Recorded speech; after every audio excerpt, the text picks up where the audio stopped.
You're watching SEC Network. It's opening day of the college baseball season. The Texas Longhorns ranked 3rd in the nation, playing host to UC Davis.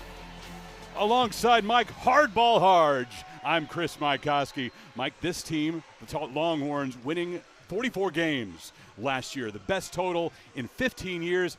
This team looks to be even more special in 2026. When you look at all the returning players that were here last year and then the transfers that came in, Texas has a lot of high expectations going into the 26 season. Let's take a look back at last year before we begin this one. And Texas really wasn't expected to do very much last year. Picked 8th in the SEC preseason poll, then won the regular season championship in its first year in the conference. Postseason is where it started to go sideways, losing in the quarterfinals in Hoover and then in the Austin Regional, dropping a pair to UTSA to be eliminated. When the postseason awards came out, plenty of Longhorns there. Jim Schlossnagle winning SEC Coach of the Year in his first season as the Longhorns skipper, and Dylan Volantis, in addition to winning Baseball America Freshman of the Year, he was SEC Freshman of the Year. Harji, we'll see him on Sunday. Today, UT throws out Ruger Riojas. He is a stud. Ruger Riojas, as you can see, won 9 games last season, which put him 6th in the SEC. But he put that team on his back for a long period of time last year. Got a little tired at the end. We found out he had some illness, but he gets the opening day start for the Longhorns. Texas likes him in game 1 because he sets a tempo, works quickly, and fills the zone. This 4-pitch mix will play well against UC Davis as they rely on contact and execution. And a lot of things that he does, he moves his arm around. He gets different release points. And, of course, he'll drop down from Laredo and try to strike you out. Here's the starting lineup that UT legend Tommy Nicholson put together for UC Davis. Braden Wooldridge starts things off. Then Tyler Howard and Ryan Lee do up in the top of the first. Wooldridge, one of the toughest players to strike out anywhere. He's going to give you a quality at-bat every single time. As you can see, led the team in hits last year, but he's definitely one of those two-way players that played a lot of outfield, and he got stuck out there, and they like him for the Aggies. Jim Schlossnagle again in his second season here on the 40 acres, previously at UNLV, TCU, and Texas A&M, twice the National Coach of the Year, and you see it there 9 times, including last season, a Conference Coach of the Year. He's got a lot of expectations, and he's got a great team that he's built around him. One thing that we've noticed about him and listening to him, he loves his players. He knows that the game is about them, but he's there to lead and help these young men become great baseball players. Tommy Nicholson returns to Austin for the first time as a head coach. Of course, played under Augie Garrido here and helped the Longhorns reach the 2000 College World Series. Yeah, Tommy Nicholson coming home, and what he's been able to do and take those lessons from Augie Garrido is try to help build this UC Davis program into a respectable program. He's been back here as an assistant, but first time as a head coach. Time to begin the 2026 baseball season. Thanks for being with us on SEC Network. Nowhere that we would rather be than UFCU Disch-Falk Field on the first night of a new year. Couldn't sleep last night, Chris. Too excited to sleep. Wooldridge, the top returning hitter for UC Davis, 287 his batting average, drove in 23 runs, 13 extra base hits, including a pair of home runs. 3-0 pit count to start this at-bat and this season. Well, you talked about his approach and being one of the toughest outs in not only in the Big West, but also in the country. He's going to give you a quality at-bat, and starting off, he's working this count. The 3-0, missing inside, and a 4-pitch walk to start the new year for Riojas. Yeah, one thing about Ruger Riojas is he normally is around the plate. He puts the ball, makes you put the ball in play, tries not to hurt himself. But right now, starting off, maybe the adrenaline and the jitters at the beginning of the game might be playing a little bit in there, but we'll see how he does moving forward. And one of the reasons he is an opening day starter is his ability to be a strike throw. His first offering to Tyler Howard is in the zone.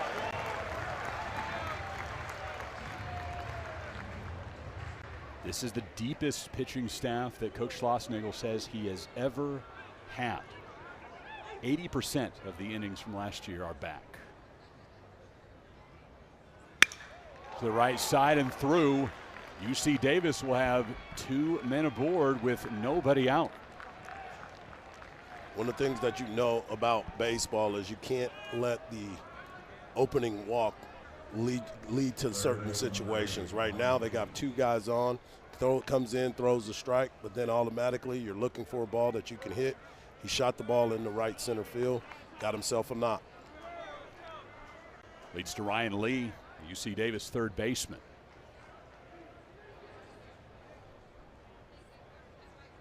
Looks back the runner, showing bunt, going towards the third base side, and he may have a base hit. Bases full of Aggies with nobody out. Great idea right there. You don't normally see a big guy come up in that situation to set up a sacrifice bunt, but one thing that we learned from Tommy Nicholson is that he said he plays a lot of Augie ball, where you get the bunt, move guys over, and set yourself up for big innings. Great bunt, great spot, and now they got the bases loaded. Bases full for Joey Wright. Missing away. Joey Wright, 280 last year, just played in 20 games. Getting a much bigger role to start this season. 1-1. There you got to look at that big breaking ball by Ruger, and he was able to get it called for a strike. You don't want to live up there, though. You want to try to make sure you get that down a little bit. 1-1 offering come. Away.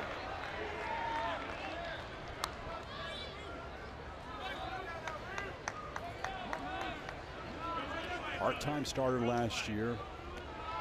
Wright played in the outfield and at third base last season. Now at second base for UC Davis. To the left side, stepping on third for 1 out. That's all Texas can do. UC Davis on the board first. 1-0 Aggies. Got another breaking ball right there, and Becerra over at third got a chance to just get a slow roller. Only play that he had was to step on third and no other place to go with it.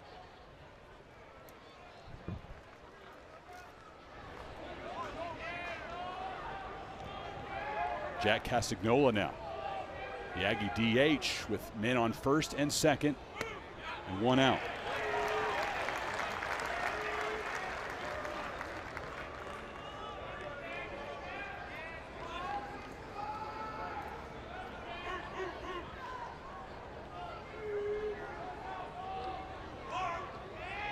One coming from Johans into right field. High fly ball coming on to get it. Will be Pack running in to Mendoza. Nothing for the Longhorns. Everybody safe. Miscommunication there between Mendoza and the right fielder, Anthony Pack. Anthony Pack, a young outfielder, young freshman coming in. That's his ball all the way as he's running in towards the infield. Mendoza's running back towards the outfield with his back towards the infield. Slow start, and it looked like he made the call for it. Just came up short on that. Bases full of Aggies again as Castagnola is given a gift. Lee advances to third. So Lee at third, Wright at second, Castagnola at first, and Evan Gentile will step in, the Aggie catcher.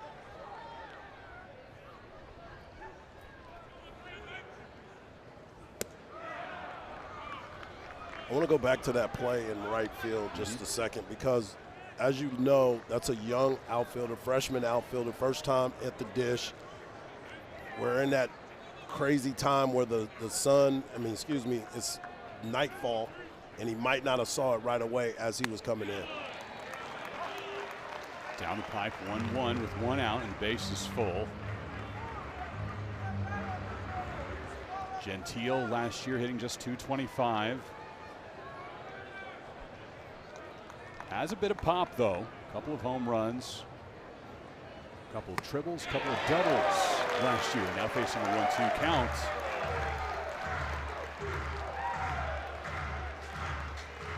This is ideal for UC Davis as they get a chance to have Ruger Riojas throw a bunch of pitches early in the ball game and make it a little bit tough for him right out the bat.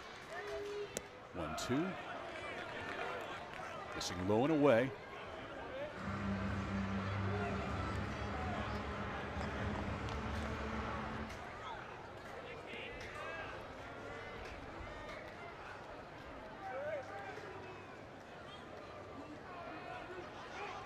Here's the 2-2. Swing and a miss.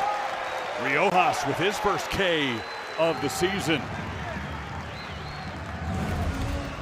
He just reared back and let this go. Is finding his release point, and what he did was just say, here's my fastball, let me see if you can hit it. And he was able to blow it past him.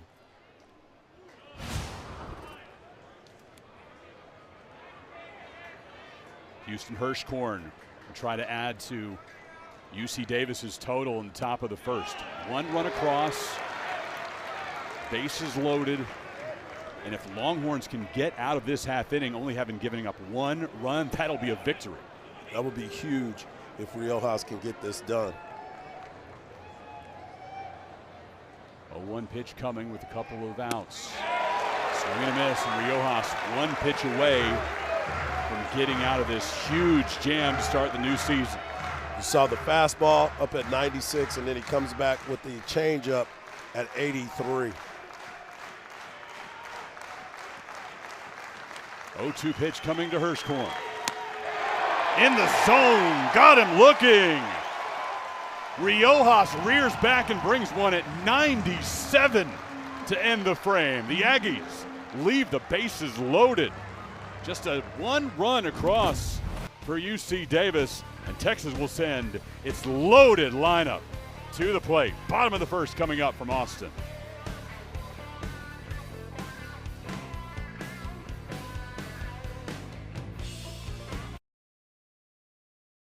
Here's the lineup for Texas after surrendering one run to UC Davis in the top of the first. Ethan Mendoza will lead things off, followed by Adrian Rodriguez and Aiden Robbins. And A-Rod, one of the biggest storylines going into the season, how it is health be, and could he go from both sides again? Yeah, that was one of the biggest stories at the end of the year. He had been a kid that had been switch hitting all his life, hadn't been able to see pitching from just one side of the plate, and he was able to get it done, continued to fight through a lot of stuff, but now he's been able to get back on the field, and now we can't wait to see what this young man brings to the season. A lot of expectations from him early. Noel Valdez is the starting pitcher on opening night for UC Davis, the mental leader that the Aggies need in this role. He's got a good fastball and an excellent changeup. The one thing about him is you know he's going to compete. Coach Nicholson told us that he's a guy that's not afraid if everybody likes him or not likes him. He just wants this team to come out and compete. Fifth-year senior, crafty righty. And he's been refining his pitch usage, his sequencing. Got a little bit predictable towards the end of that season, and that was real trouble. Right, and that's one of the things that you as a pitcher, you go back and review from what you did last year. Go ahead and self-scout, so to speak, and let's see if you can make those adjustments moving forward. Mendoza will lead things off for Texas. He and Rodriguez led this Texas offense a year ago. Some great continuity for the Longhorns coming in to this season. I mentioned so much of the pitching staff being back, some key pieces at the plate as well.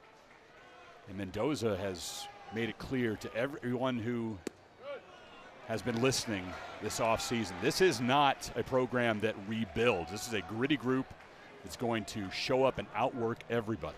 Yeah, it's important for Mendoza, too, a guy who's put on some weight this offseason, is healthy, was dealing with some shoulder injuries last year. Now he's the guy at the top of the order that Texas expects a lot from his experience.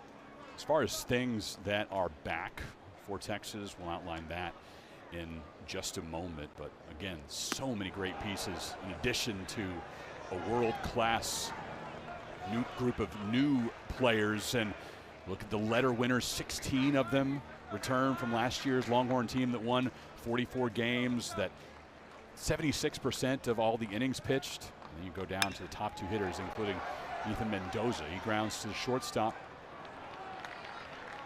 For out number one for the Longhorns, that was Elijah McNeil fielding that ball. We'll take a look at the rest of the UC Davis defense in the outfield from left to right. Grayson Wooldridge, their top-notch leadoff hitter. Then Tyler Howard in center. Kai Maltz, a superstar youngster, in right. Ryan Lee is at third base. McNeil, we just saw him at short. Joey Wright at second. Houston Kirchkorn plays at first base. Evan Gentile behind the plate for Noel Valdez. First pitch to Rodriguez as he hits from the left side. He's been better from the left side, but he's closed the gap with his hitting from the right side. Yeah, he's an impressive young man with a lot of expectations on his season. He moved over the shortstop this year. That takes a lot of responsibility, but his bat is the big story for him. His consistency through the zone and his ability to track the pitches are key for him.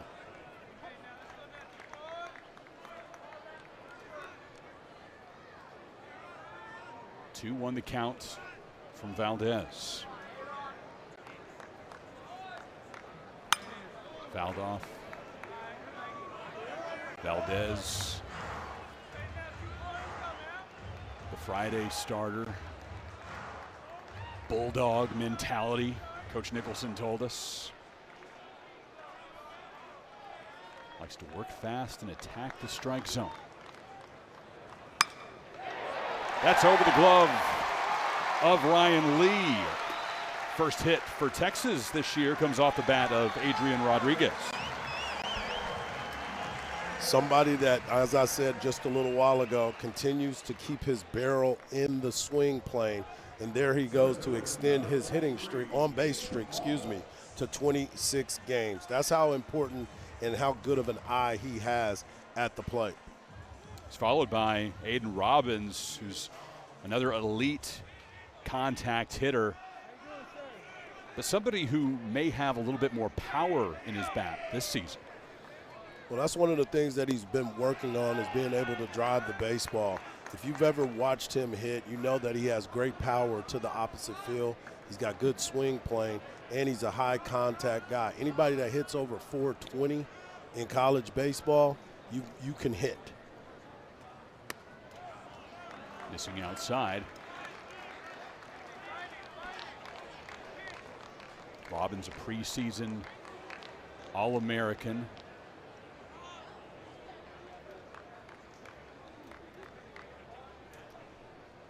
A resume that'll stack up against anybody in the country. You take a look at what he did last year at Seton Hall and atop the Big East in all of these categories. And this was a kid that wasn't recruited that high out of high school, and now he's on the big stage and getting his opportunity. Hit well in the Cape Cod League and drew a lot of attention, and he found a home at the University of Texas. A lot of pop to the opposite field, and there's plenty of room to work with there right now. Instead, it's into center field. Tyler Howard will step to his left to make the catch. 2 out in the bottom of the first. You talked about Valdez and what he's able to do as far as competing on the mound, and that's what we're getting ready to see. He goes out there, you talked about the pace in which he works, but he also pounds the strike zone and makes you put the ball in play. He's not going to give you a lot of walks, but he's going to attack that zone and make you get yourself out. First chance now for Texas fans to take a look at Carson Tenney, one of the most prolific power hitters in college baseball last year at Notre Dame. Missing away with the first offering to him. .348 batting average for the Fighting Irish, 17 homers, 53 runs batted in. Finalist for the Buster Posey Award, which goes to the Catcher of the Year nationwide. It's kind of ironic that the person that was with him was the catcher for the Texas Longhorns, Rylan Galvan, last year, and then you replace Galvan with another great catcher that's going to come here and help this team. The numbers are impressive, but I was down on the field for batting practice. He is impressive if you're standing next to him. 1-0 coming. Tenney swings and misses.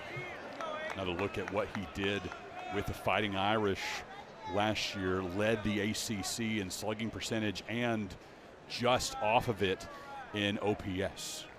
Yeah, impressive power, discipline at the plate, and being able to drive the baseball is something that I think he's going to enjoy here for the University of Texas. As you look at these gaps, and you can see that if you can put the ball in the gap, you're going to be able to put up some big numbers.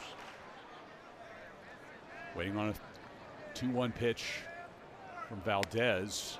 That's that one passed.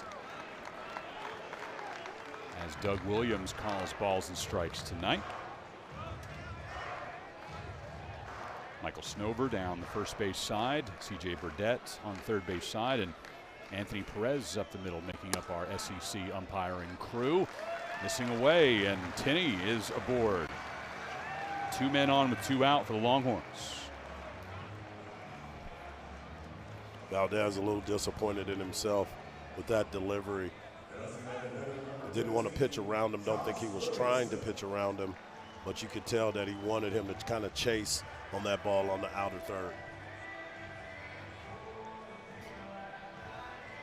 And this Aggie team built so much on pitching and defense. They do not walk people very often. Put Tenney aboard on a free pass, and Josh Livingston now for Texas.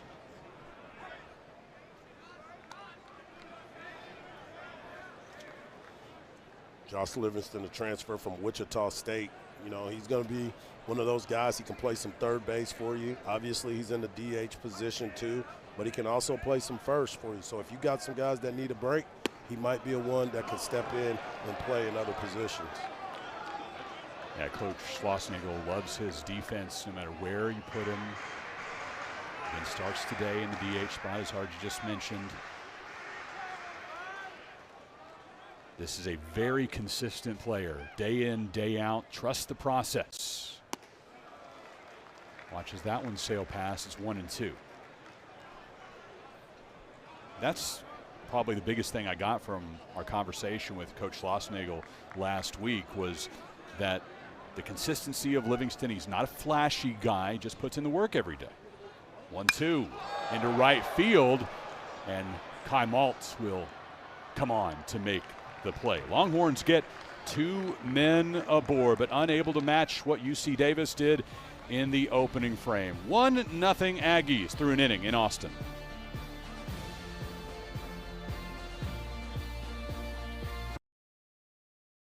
Nothing Aggies through an inning, but it could have been so much worse for the Longhorns. Braden Wooldridge draws a walk to start this one and ends up scoring. 1-0 Aggies. Error in right field coming on. Anthony Pack can't make the grab, but Ruger Riojas able to work out of an inning. A couple of strikeouts for Evan Gentile and Houston Kirchkorn to bail the Longhorns out. And Harji, again, they could still be hitting right now considering all of the mistakes that the Longhorns made in that first. Yeah, that was one of those, you got to get that out of the way. And for UC Davis, that's exactly what you wanted to see. You wanted them to extend the inning. You wanted to put some pressure on them. And now you get a chance to see Ruger Riojas in all of his pitches thus far.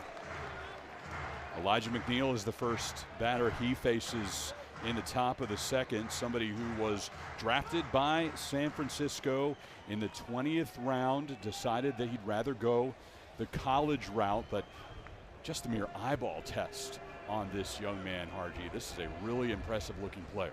Yes, no doubt about it. I got a chance to watch him during batting practice, watched him move around at shortstop, making some plays, and he is impressive. The frame is everything, at sitting at 6'3", so they obviously have high expectations for this young man.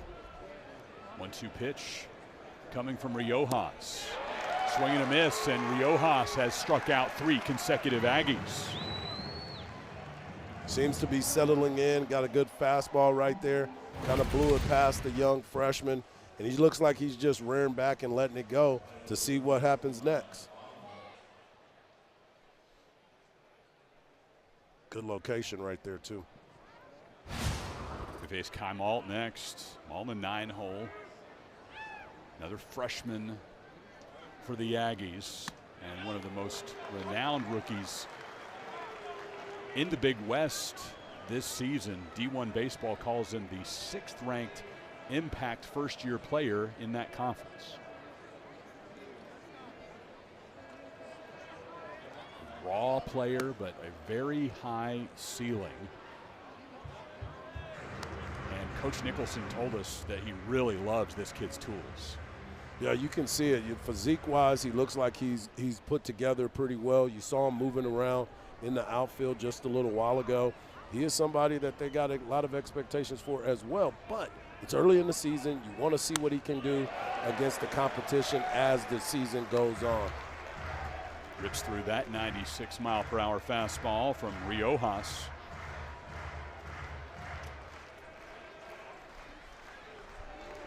One-two pitch coming to Malt. Riojas has struck out 4 straight Aggies now. Malt goes down.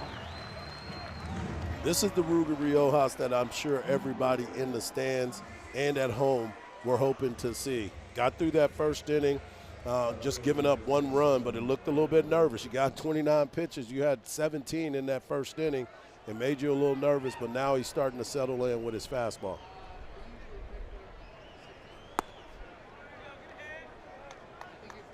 Riojas began his career as a reliever at UTSA, transferred into Texas last season. Filled in as the Friday starter last year when Jared Spencer was dealing with an injury.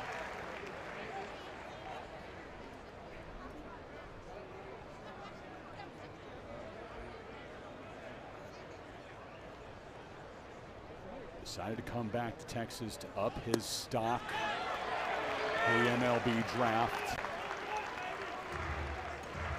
And has looked super impressive to close out the first inning and start this second. Top of the UC Davis order.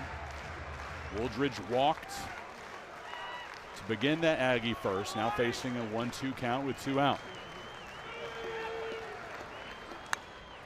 Fouls that one back.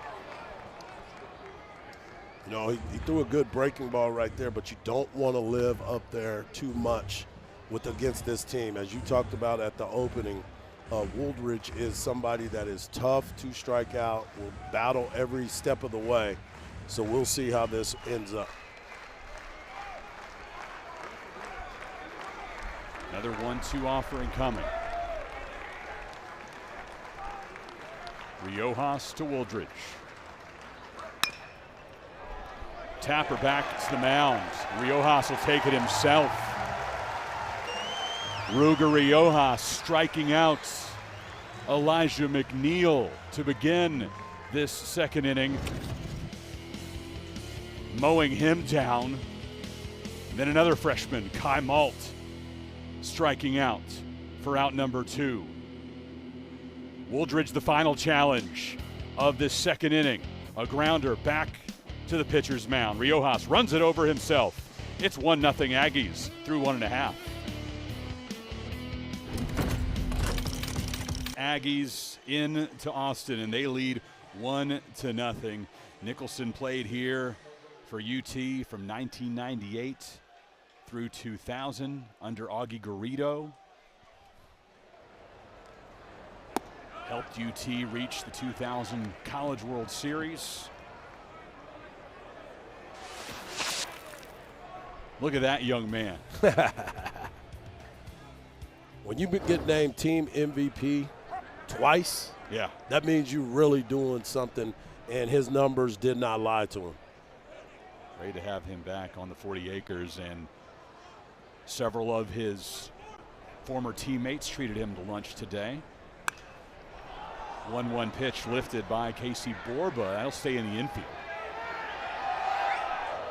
Ryan Lee, that got dangerous for Ryan. His heart was racing, but he does bring it in. Let's go back to Coach Nicholson and what he did here at the University of Texas. A .327 career batting average. Harji mentioned made team MVP twice, and then started his coaching career with the Longhorns as a volunteer assistant.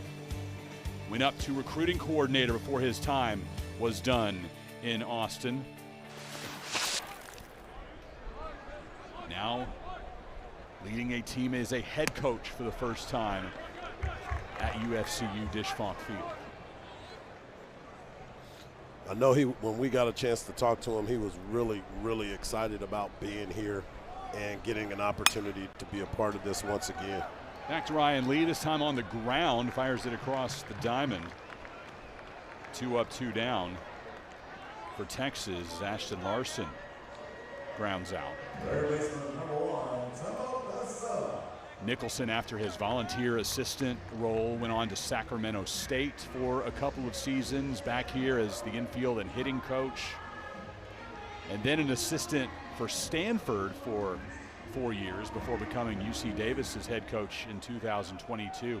And we'll talk throughout the weekend about the improvement that this program has seen, as he inherited a team that won just 6 games in that initial year.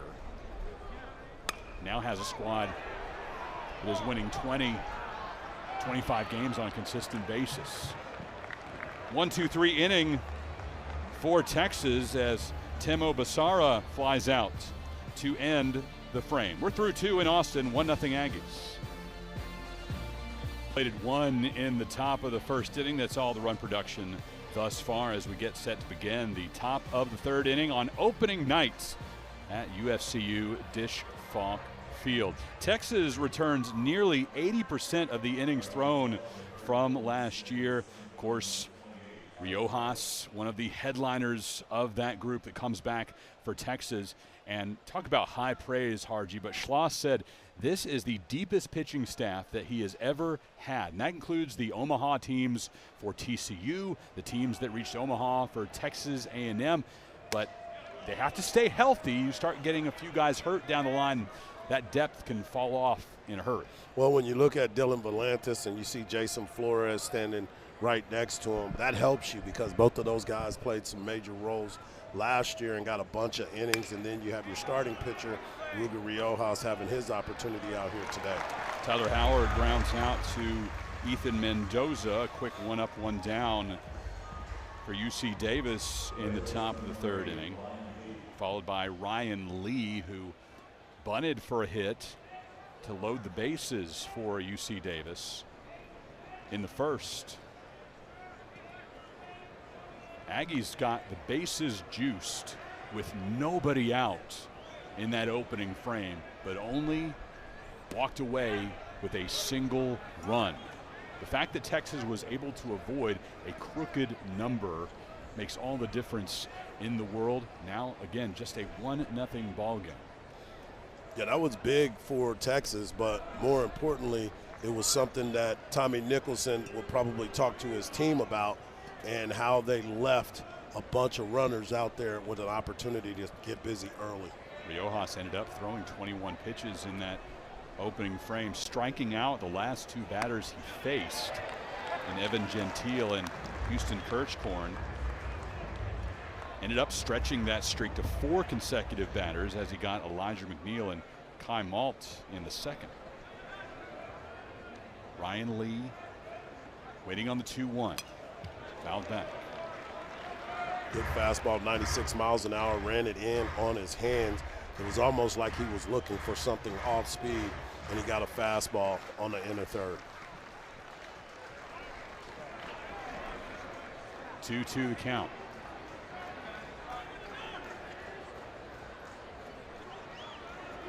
Riojas sitting at 4 strikeouts. He'll stay there as this one's into center field.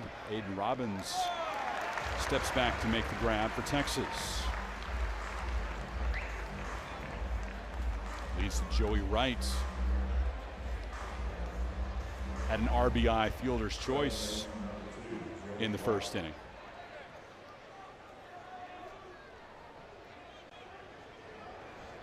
Part-time starter last year. And Coach Nicholson described him as a mentor to Elijah McNeil. McNeil's somebody who has all the talent in the world, but you still have to learn how to play college baseball. Yeah, you can have all that talent, but there's a lot of nuances that go into the game. The game has changed so much.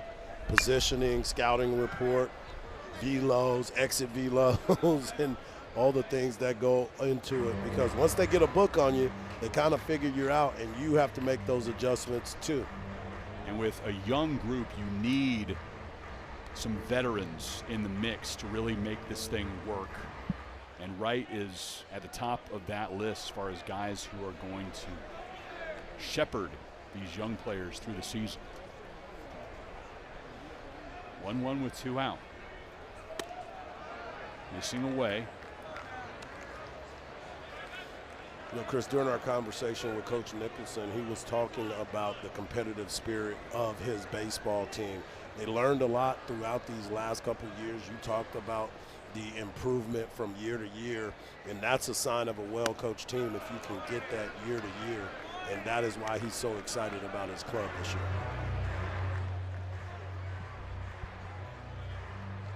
Plenty of expectations from inside the program. On the outside, not much. Picked 8th in the Big West preseason poll.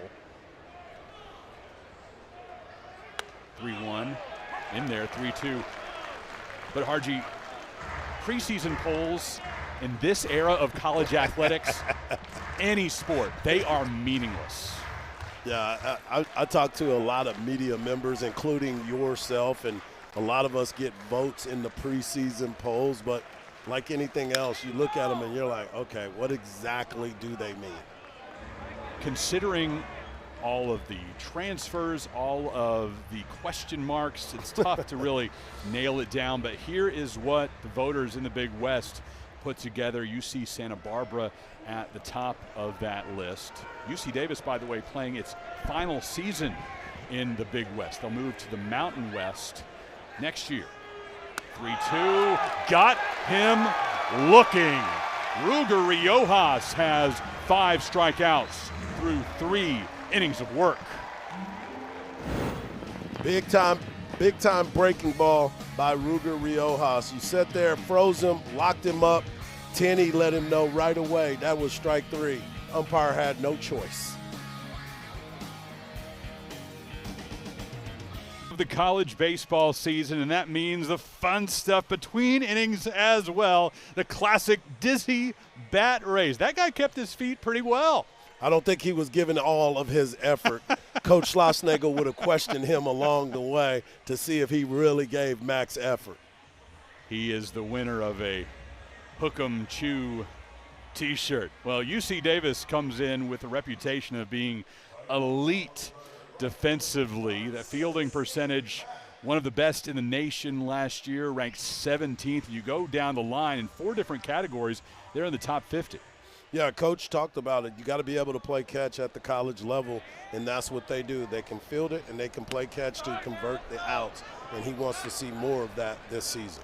And you commented to me at the end of the second how impressed you've been with Valdez so far. Yeah, he's been not afraid to challenge the strike zone in the way he's gone about everyone in every at-bat, and it puts pressure on you as a hitter.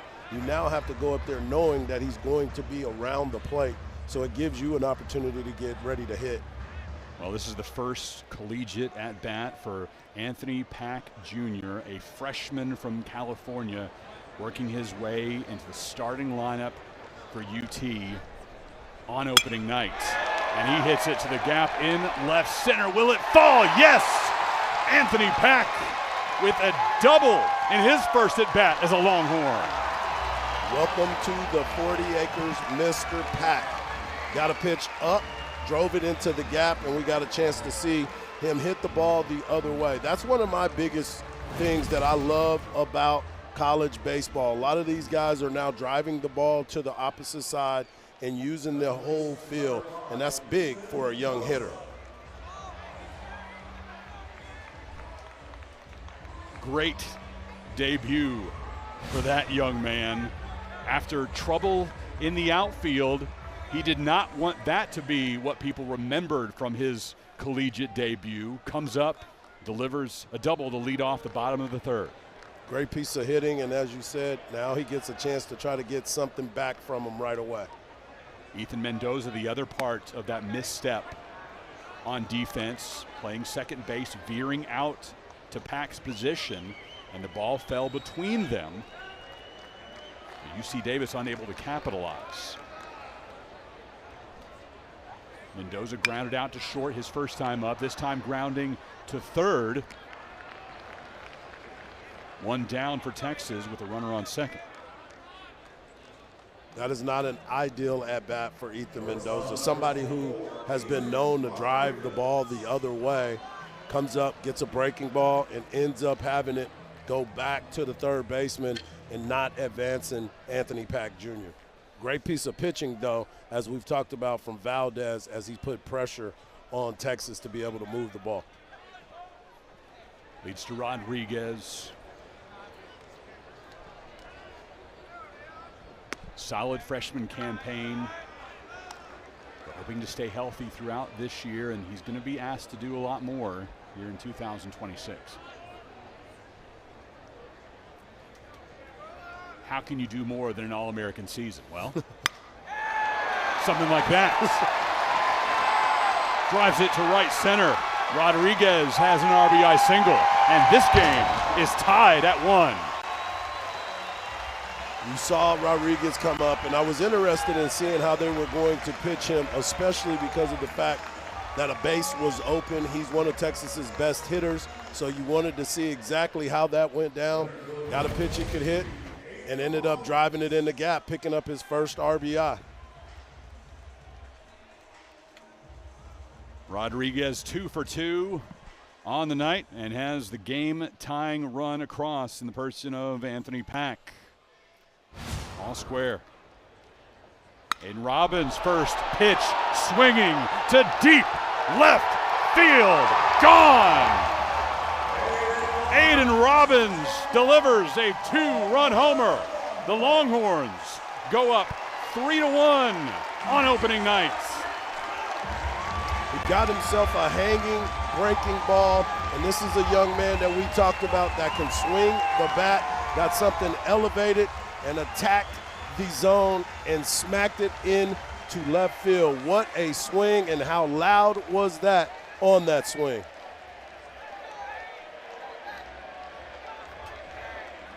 Wow.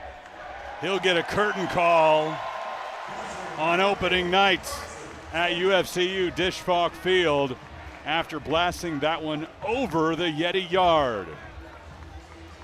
I got a chance to talk to him during batting practice today, and one of the things that he said to me was that he wanted to play in front of big crowds like this, and he hoped he could deliver a big moment. Well, it's early in the season, and I think he spoke well on that first pitch breaking ball swing.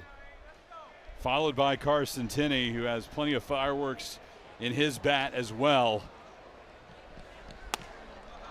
We talked to Coach Schlossnagle about the power potential for Robbins. Just 6 home runs a year ago, but Schloss called it. He said he's got a chance to do much more and has a homer here on the first day of the season.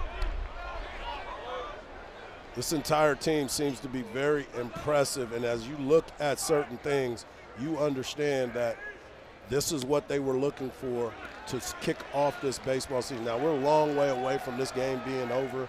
UC Davis is not going to bow down to them, but I understand what it looks like when the power comes out and you get your home fan involved. 3-2 pitch now to Tenney, the Notre Dame transfer.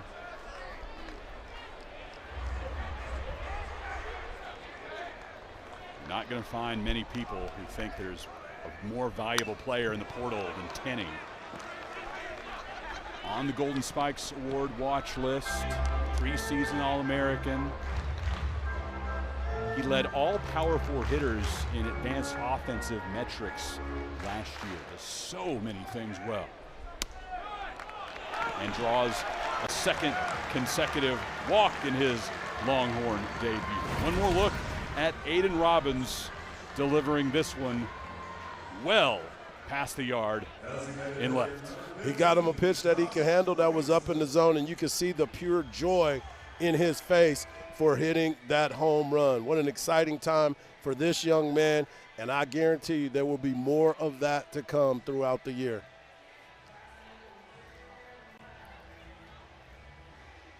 A well-deserved curtain call coming from Aidan Robbins.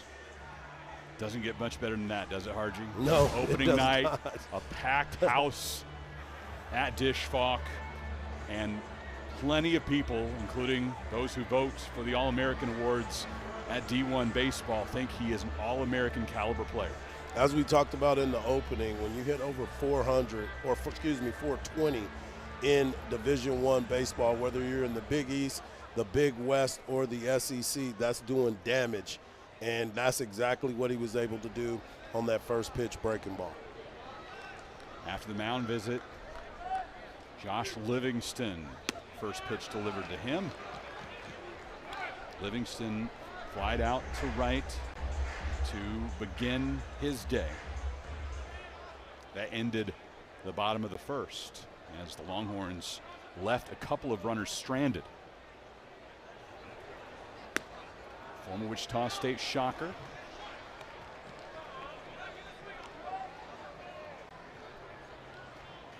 If I'm not mistaken, Chris, I think you and I called one of his games up in Frisco.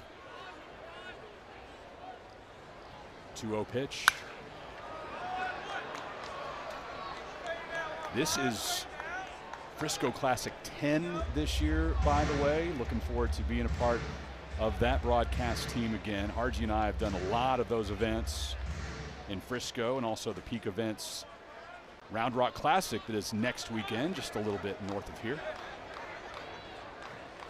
2-1. And you mentioned it, the transfer portal giveth and it taketh away. So we've gotten a chance to see a lot of different players play with a lot of different teams throughout our career doing this type of work. So it's been very impressive throughout the day. 3-1. High fly ball in foul territory. Hirschhorn drifting back towards the line, able to make the grab.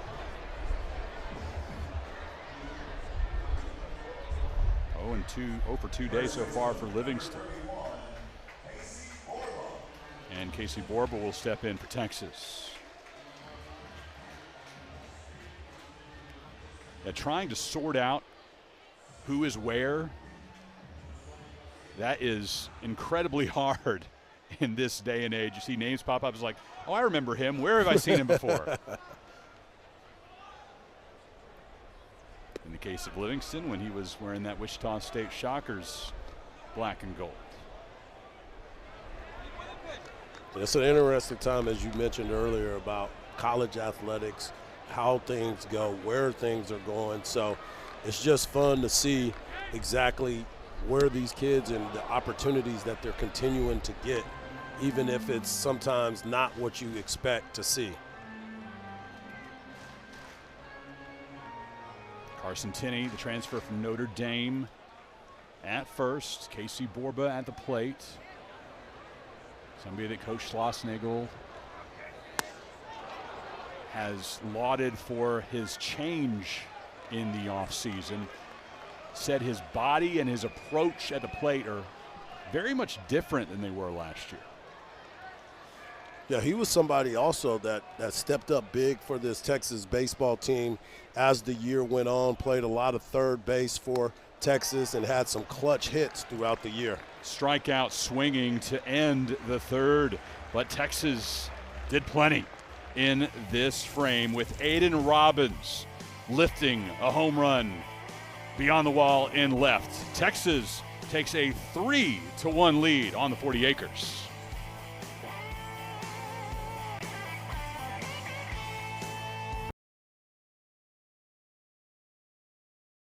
Ruger Riojas getting the start on opening night for Texas. Somebody that can really fill the zone, Harji. Either a breaking ball, fastball, or a changeup. He finally settled down after that first inning jitters and found a way to get it done. He's been hot ever since then. First inning went through 7 batters. Now he's faced 6 with 5 strikeouts total in the ballgame.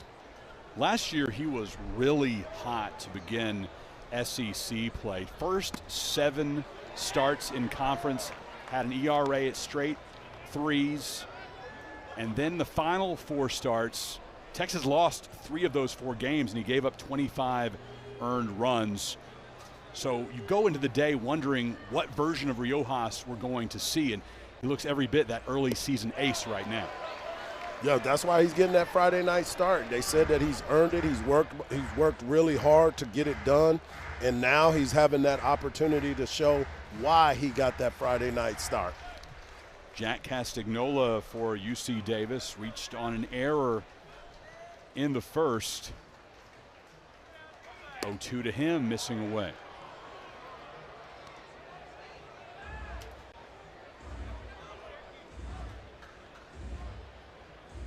I had it down as an error. They gave him a hit. How about that on the miscommunication between Mendoza and Pack? Did not think so. Got him looking. 6 Ks now for Riojas on opening night. You're a tough scorekeeper on the opening night.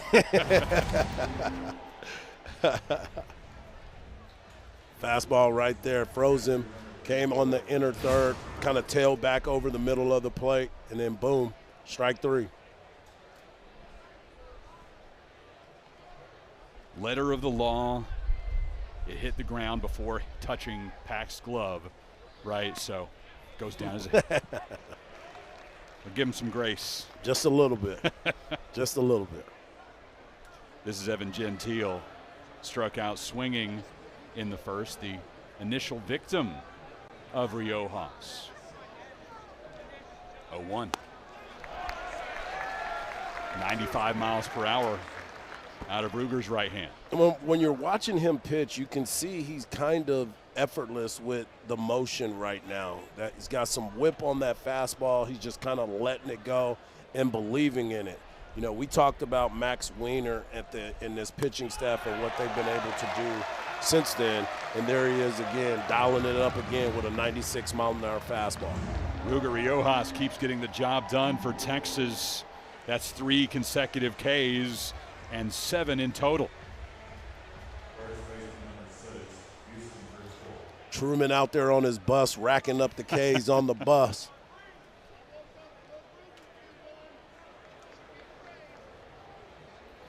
Houston Kirchkorn, the only thing standing in the way of Riojas striking out the side.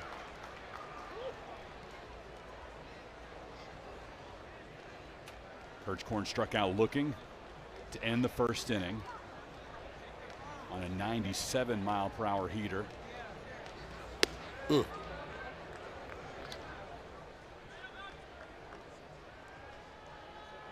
First meeting all time between the Longhorns and UC Davis.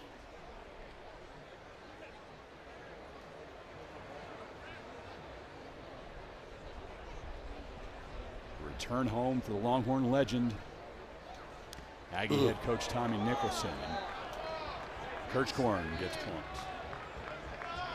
Not only did he get hit, so did Carson Tenney on the backside.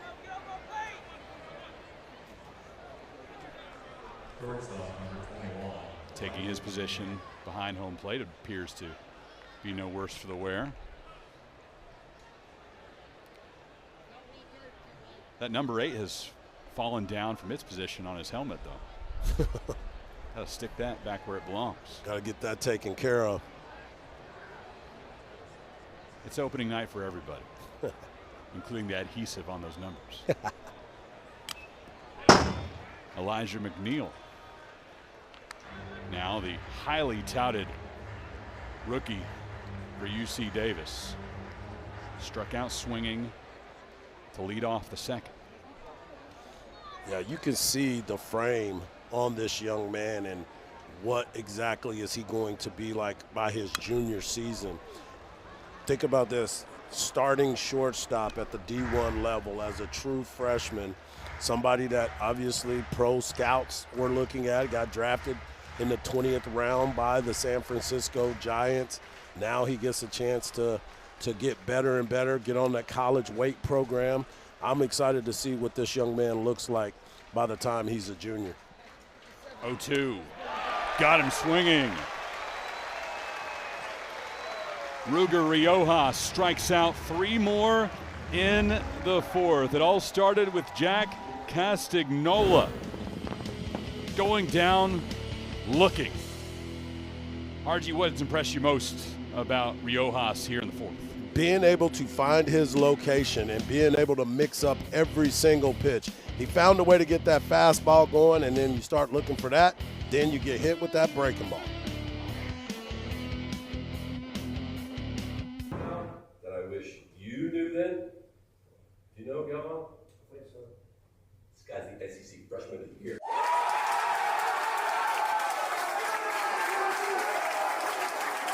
Hey, I think we know something too. Yeah, I got one thing for us. How about our SEC Coach of the Year, Jeff?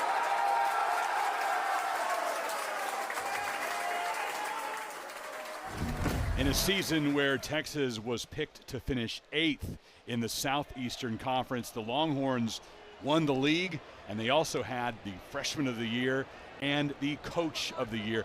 And the end of that video, Harji, you have to love the way that those kids genuinely love Coach Schlossnagle. It was on their faces. Yeah, you can see it. I mean, he comes in, brand new coach. You don't know how everything's going to go on your first year, and all they were able to do was not only win the SEC in their first year, they also were able to get all the accolades that a lot of teams were shooting for. Great work, and you can see the love that they share for one another on that baseball team. This year, the expectations are much higher for Texas. Coming off that SEC championship run, Longhorns are picked to finish 2nd in the SEC behind only the defending national champion, LSU Tigers. Which is a tough road anyway. You start looking at what LSU has been able to do, whether they're rebuilding or reloading, they find a way to get it done.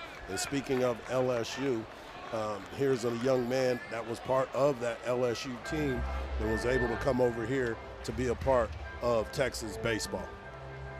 Oddly enough, the Longhorns and the Fighting Tigers will not meet in the regular season this year as Ashton Larson grounds out to the left side. Took a look at more of the awards for Texas last year, racked up a ton of them. And most importantly for this year, 3 of those names you see on your screen are back for 2026. You do lose a lot of talent when you lose Rylan Galvan. So what do? You go get a Carson Tenney. You lose Kimball Schuessler, you move over Borba to the first base position. A lot of great talent has been brought to the University of Texas to relieve all of that. Becerra with a fly out to left field, matching what he did in the 2nd inning. And that'll lead to Anthony Pack, who doubled in his first Longhorn AB. Yeah, a lot of exciting things from this young man. We got a chance to talk to Coach Schlossnagle, and we asked him multiple times, name us somebody that might surprise you. And he believed in Anthony Pack Jr. Here he is getting the start. We still don't know what's going on with Jonah Williams as of yet, but Anthony Pack Jr. making the most of his opportunity. Missing 2-0 now. And you're always going to miss somebody in this bloated SEC. You can't play everybody in the regular season, but you know, you hate to miss out on an opportunity to see 3 games between LSU and Texas when they're picked 1 and 2 in the preseason poll. Yeah, especially with this SEC lineup, you start looking around and there's a bunch of teams that are ranked in the top 25 that are part of the SEC. But when you look at those teams like Texas, you look at a national champion LSU, you also look at Vanderbilt, what they've been able to do over their time, you start to see that there's a lot of talent that is part of this SEC baseball league. Pack draws a walk to keep the 4th inning alive for Texas. Texas begins its SEC schedule on March 13th at home against Ole Miss. Overall, the year begins with 8 consecutive home games, facing UC Davis for 3 this weekend, and Lamar is here for a midweek, followed by 3 against Michigan State next weekend, and a Tuesday night game with UT Rio Grande Valley. Fouled off by Ethan Mendoza as Texas is back to the top of the lineup. Mendoza has a couple of groundouts to start his year. Mendoza's somebody that at the top of this lineup that you want to see get on because he can do so many different things. Now you're going to get an opportunity to see if he can move the baseball and get Pack in a running position where he might be able to do a hit and run. You never know what's going to happen with this lineup.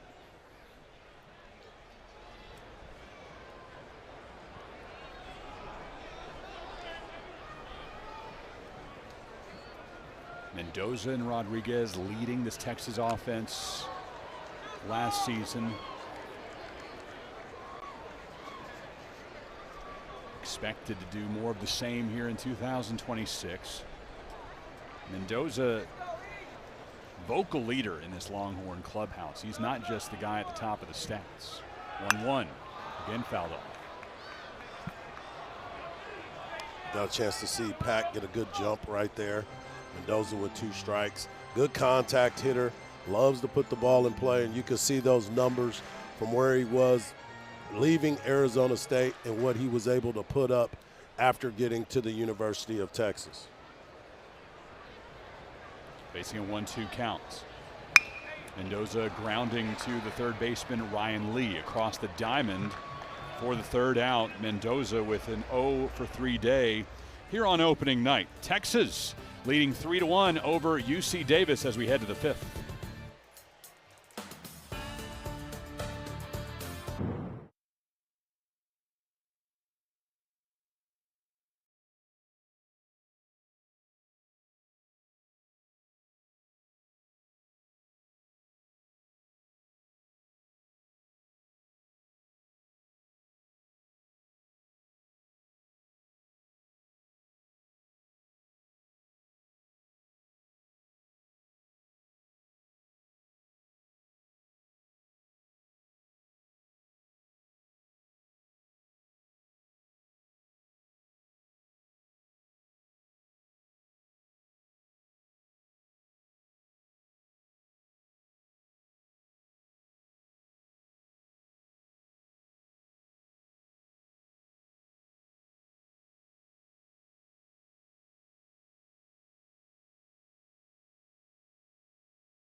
With spring training underway.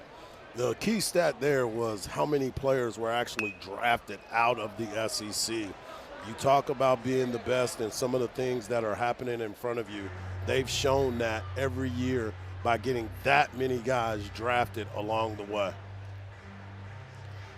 A ton of big-time prospects on this Texas roster that you expect to go high when their time comes. Looking at one of them right there. Nothing more valuable than a catcher of Carson Tenney's stature.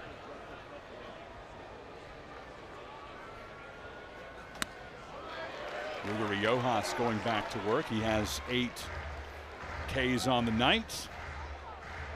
And an 0-2 count to Kai Malt. As we talked about, being able to come back and find your release point, feeling confident about every step of the way. And all he's doing is just playing catch with Carson Tenney. Missing up high.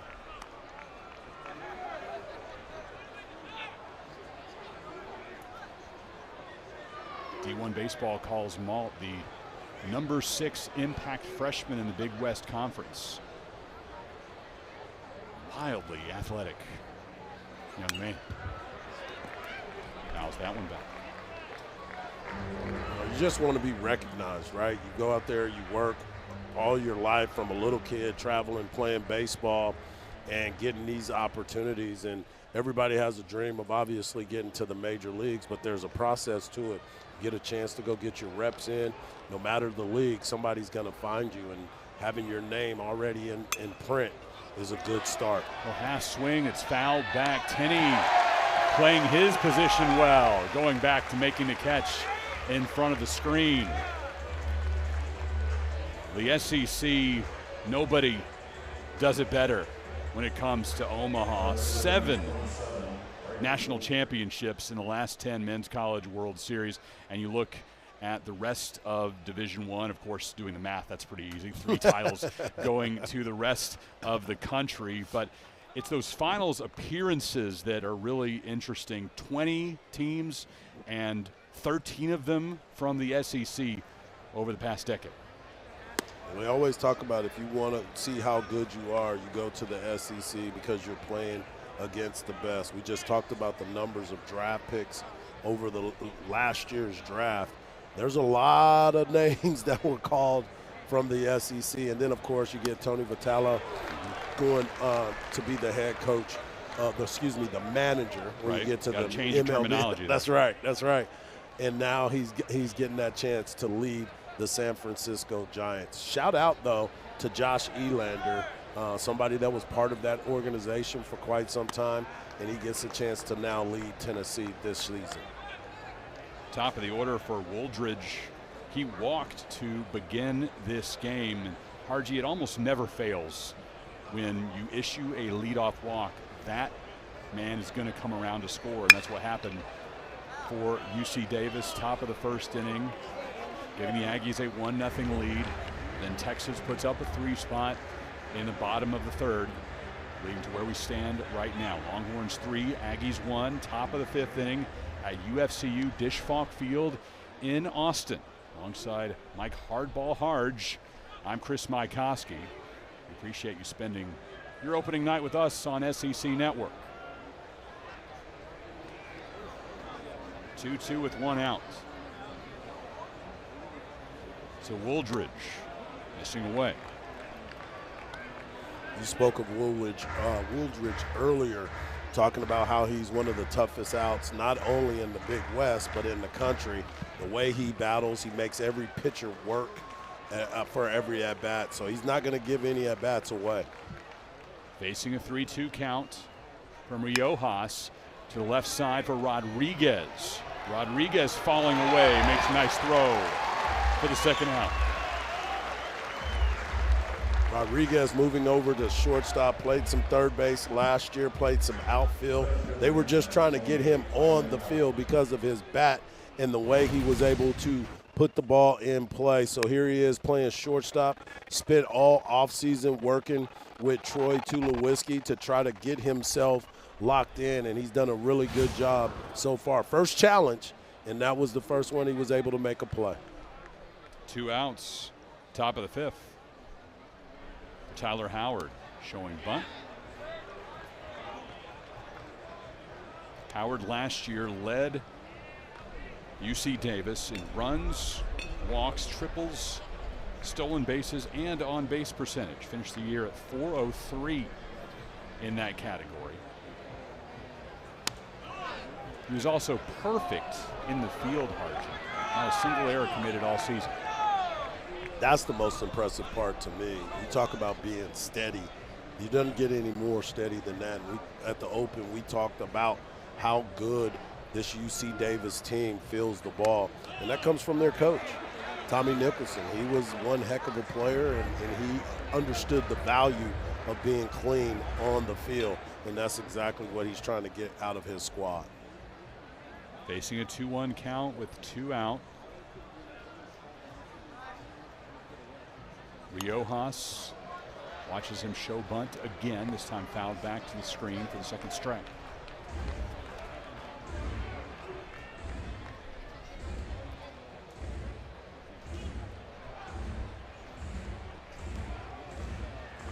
Very few empty seats here at Dish Falk, and those are only because people are up getting a snack or a beverage. This place is packed on opening night. 2-2 with 2 out. Fouled off towards the UC Davis dugout along the third base line. It's a beautiful night for baseball, as you mentioned, an opening night, Friday night. This is the perfect time for it. Great crowd, nice weather. Now the game got moved up tomorrow. Right. We will be on at 12 noon tomorrow because of some possible impending weather. But once again, we get a chance to do it. Howard unable to check his swing. That's 9 Ks now for Ruger Riojas. Aiden Robbins due up second in the bottom of the 5th inning. Last time he came to the plate, he delivered a mammoth blast.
Nothing gets people more fired up around here than when you say it's Longhorns versus Aggies.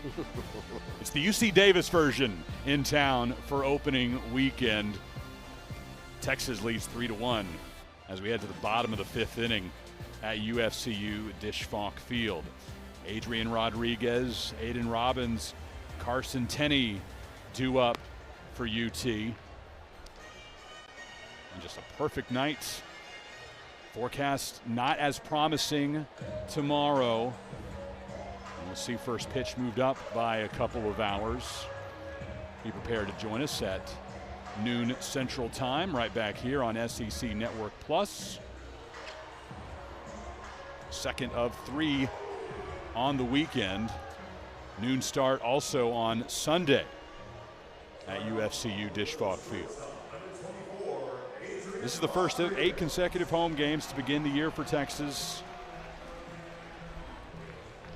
First road trip will be to the home of the Houston Astros for 3 games as part of that College Classic, including what's one of the most exciting matchups that I've seen really anywhere on the non-conference schedule, Harji. A Friday night thriller between the Longhorns and Coastal Carolina in a big league setting. A Coastal Carolina team going to the World Series, a little situation that ended up happening there. But, yeah, exciting times. Ground ball hit by Adrian Rodriguez to Elijah Mitchell. Let's go back to the last at-bats for Aiden Robbins. Welcome to Austin, young man. A 428-foot blast, 107 miles per hour off the bat. Woo! That's called getting all of it and making some noise in your Longhorn debut. Got the curtain call after that. Hard to write it up any better than that for your first game in Austin.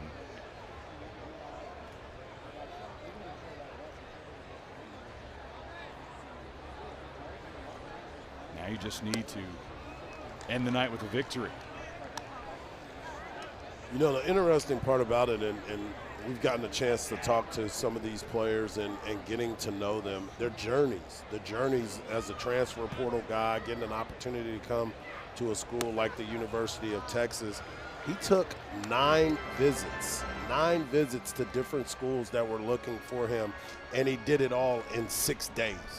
You take a look at why so many different programs wanted him to join them. You look at what he did last year at Seton Hall, led every single one of those offensive categories for the Pirates.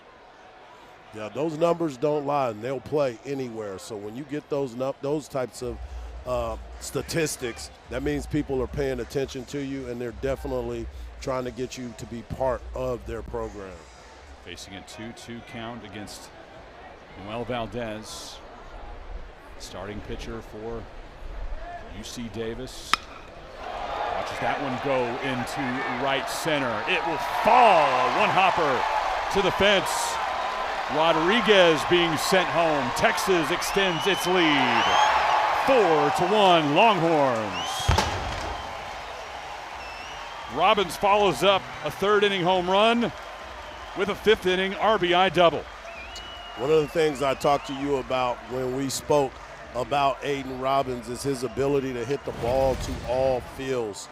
He's got himself a fastball and he's gotten himself a hanging breaking ball, and he's hit both of those balls hard, and he's found the gap in each one of them. One for a home run and one for a big RBI double to extend the lead for the Texas Longhorns.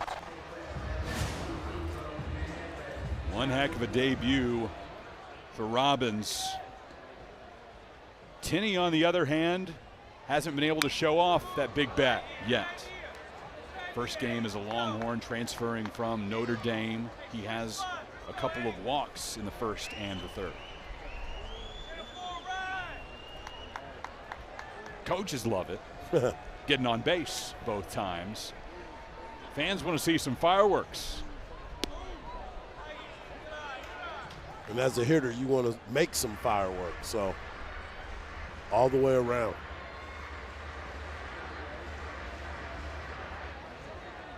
Longhorns wearing the classic icy whites tonight.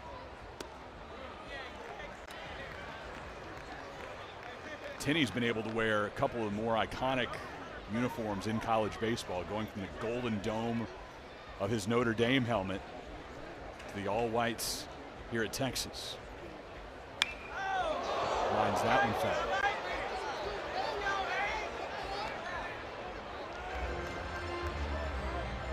Big swing right there. Now he's got to lock back in to be able to see exactly what this next pitch is going to be. He's on this year's watch list for the Golden Spikes, which is for the best player in college baseball. 2-2 into right field. Malt watching it fly by him, and that's fair. Home run, Carson Tinney. Welcome to Austin, young man. A home run in his Longhorn debut.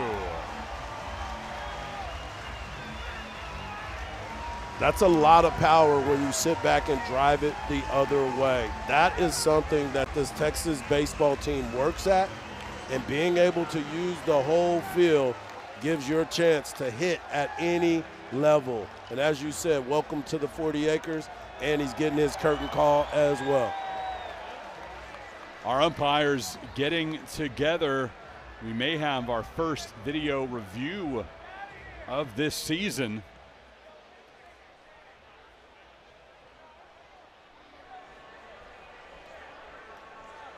Doug Williams behind the plate, Michael Snover down the first base side, Anthony Perez up the middle, and C.J. Burdett on the third base side tonight for this SEC crew.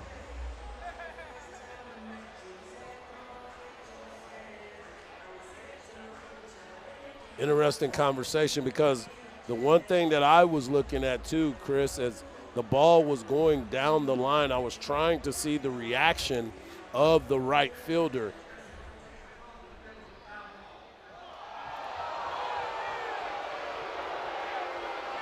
So Michael Snover down the first base line, he put up fair ball and then swung his finger around for a home run. But Doug Williams telling the crowd now that the call on the field is a foul ball. So, of course, they'll go to review.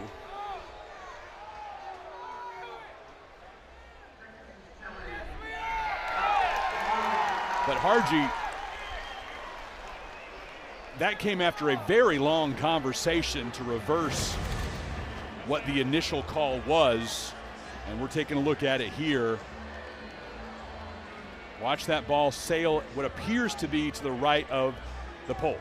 Right, and it does look like it is going to be called a foul ball after they do the review. But my main thing, I was watching the right fielder. When he saw that it was called a home run, there was no reaction by him. So a lot of times the player's body language will tell you exactly what it was.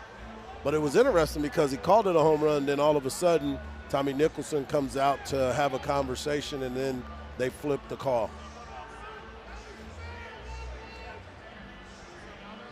Ultimately, that matters, of course, because you need evidence to overturn something. If there's not enough evidence, the call on the field will stand. But you can feel the frustration from Coach Schlossnagle right now, considering that initial call on the field, reversed, and now will it remain or be flipped back? Here comes the call from Doug Williams. After review, it's a foul ball. Remains foul, and based on what we've seen, Harji, this is the right call. Yes, and I agree with the call. Even though the hype and the excitement of the home run is great, they went back, reviewed it, and I believe that they got the call correct. So wipe Carson Tinney's first home run as a Longhorn off of your scorebook.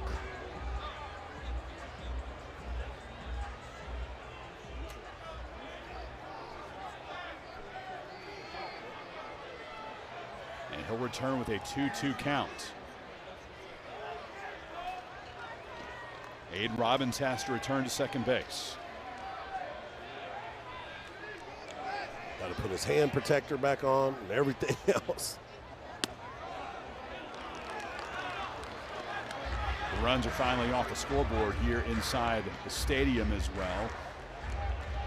Back to a 4-1 lead for Texas.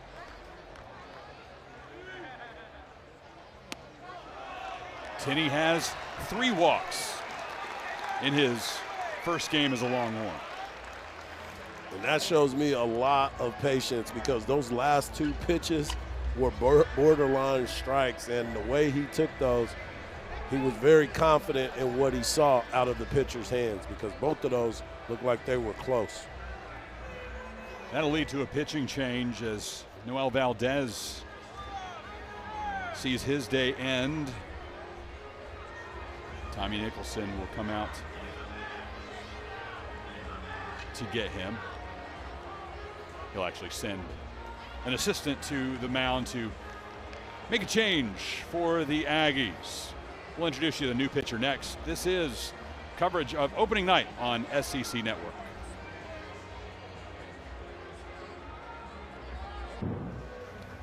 UC Davis pitching coach Zach Thornton goes out to make the switch. Mason Lerma now on the bump for the Aggies. A second team all Big West selection a year ago with a microscopic ERA there, Harji, 1.01.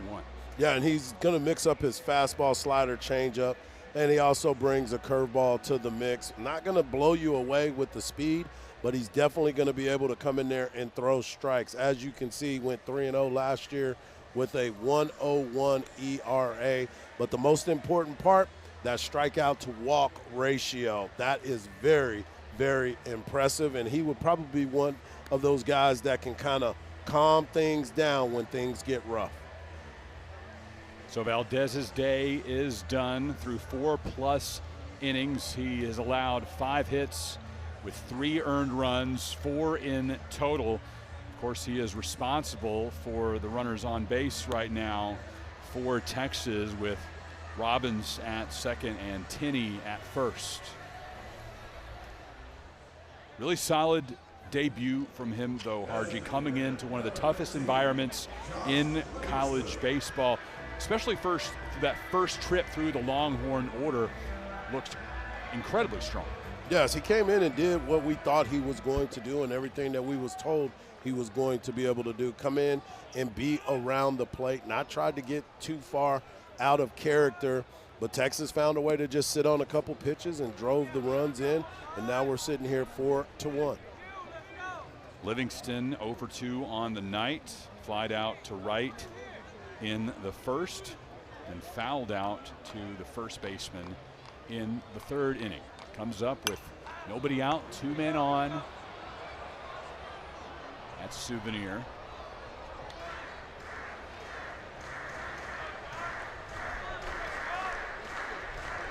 Lerma last season was one of the most dominant relief performances in Aggie program history.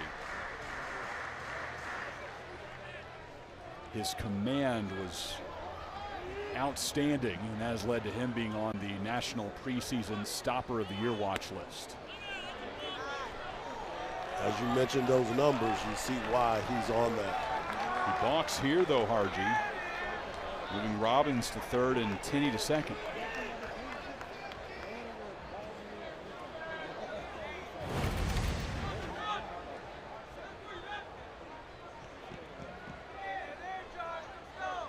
What'd you see there? I didn't see anything. I guess he didn't stop, or maybe it was his front foot, the way he moved it. But it didn't look like no harm, no foul right there. 3-1 the counts to Livingston, as Lerma is in danger of loading the bases full of Longhorns for Casey Borba.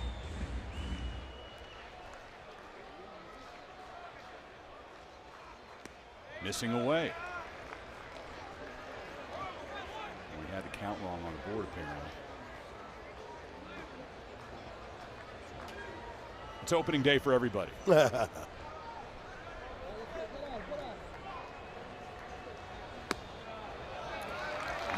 ball 4.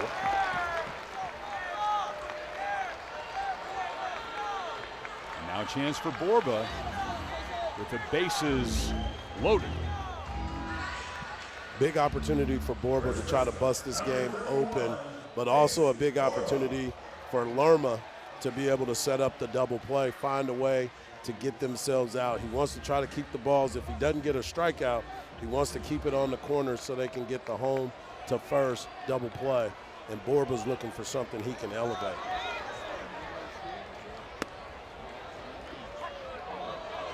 Borba, part of the Austin Regional All-Tournament team last year.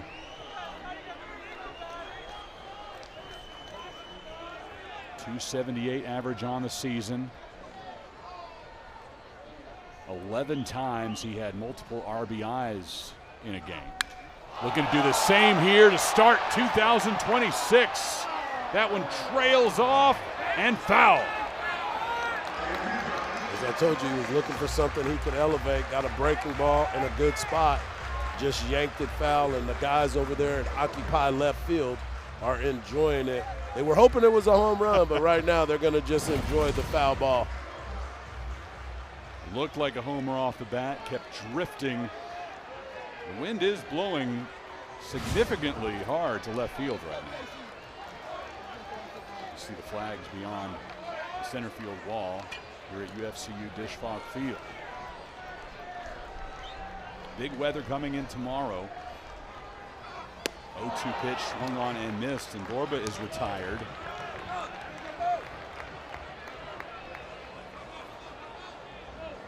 His strikeout to walk ratio was 35-5, which is why he wanted to make sure he got that breaking ball in the right spot, and he had a chance to find that.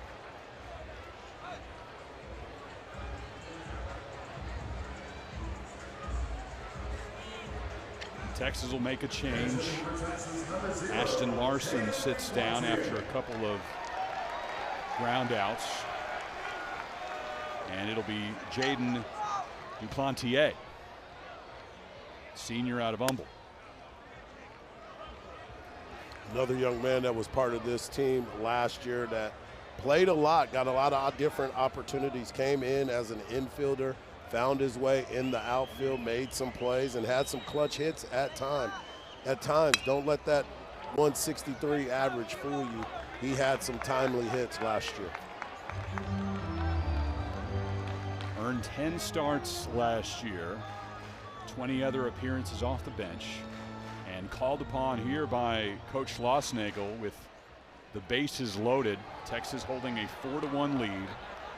An opportunity to break this game open. And Lerma's trying to do everything he possibly can to not let that happen. This is why Coach Nicholson went to him out of the pen. You mentioned the stopper of the year, preseason stopper of the year accolades that he has. 1-2, lifted foul.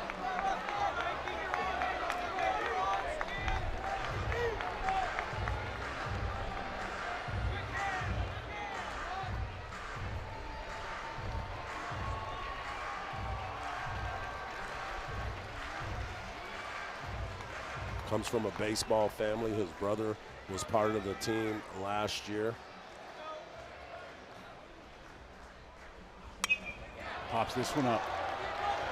Will it stay in play? No. That'll go back 7 or 8 rows. Lerma slipped off the mound when delivering that pitch.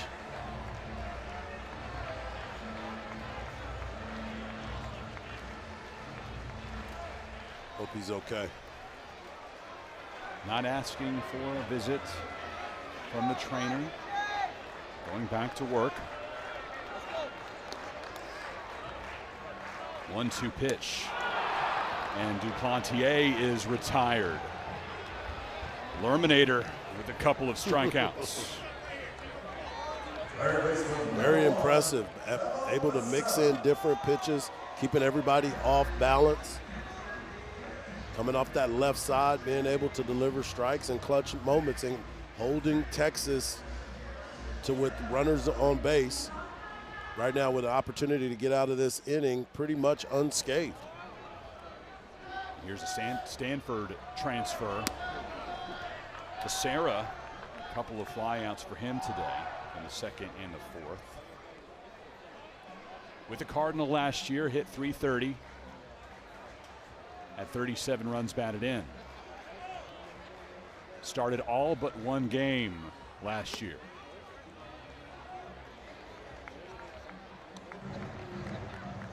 And the big headlines in the transfer portal for Texas may have been with Tenney and Robbins, but Becerra is a huge get as well.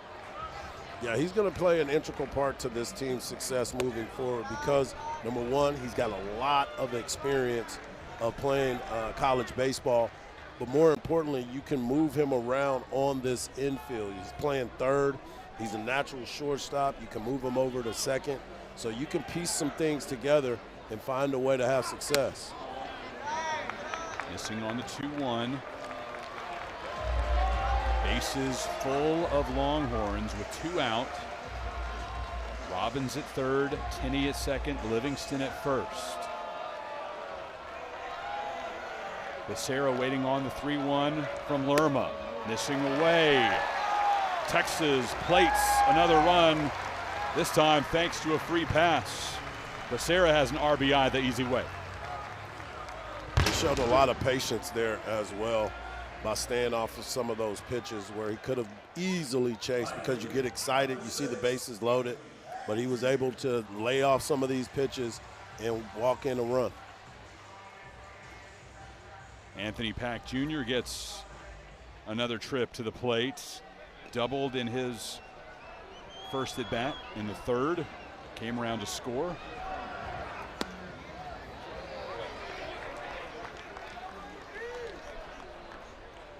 Five to 1 Longhorns. Opening night. First time for this freshman to be under the bright lights on the 40 acres. Sometimes they can be a little too bright for some people, but he's been able to have some good plate appearances. After the fly ball in right field, came in a little hesitant, but now he's comfortable at the plate, so we'll see. 2-1.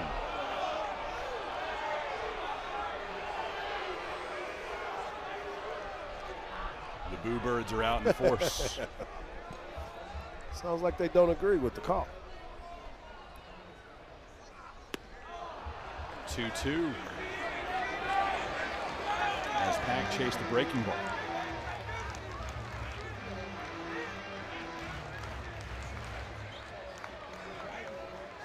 Tinney at third, Livingston at second, Becerra at first. Pack delivers a base hit to right. That'll score 2 Longhorns. Texas extends the lead to 7-1. Have a day, young man. Have a day.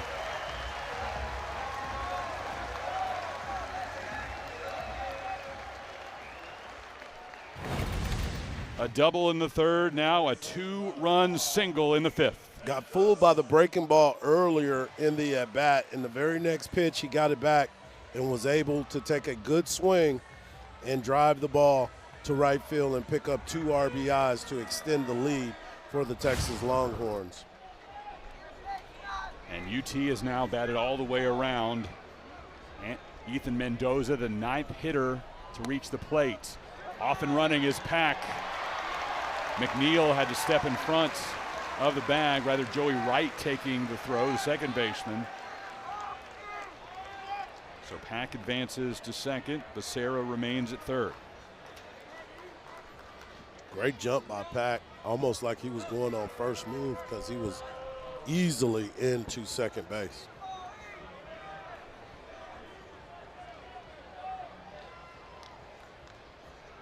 A 1.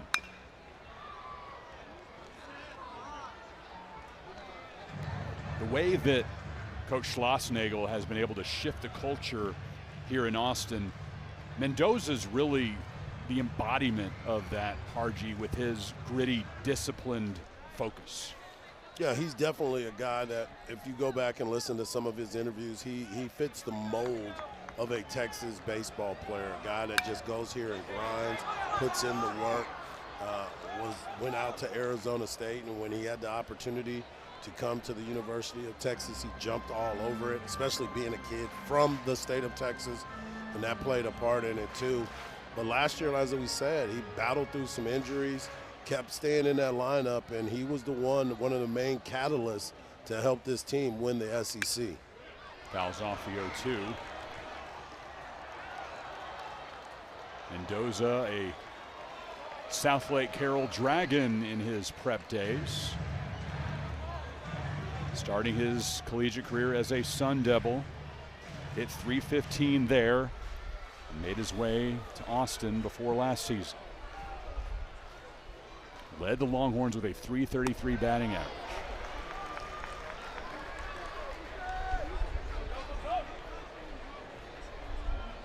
And it was at the beginning of his tenure that really caught a lot of people's attention, Harji. His first 34 at-bats, 4 of those were for home runs. 1-2. Count now even. That's when everybody thought he was going to have a power surge last year because he was able to pass his home run numbers from the previous year. As I said, he battled those injuries, kind of slowed him down, became more of that straight contact hitter. Now facing a full count with 2 out and 2 on.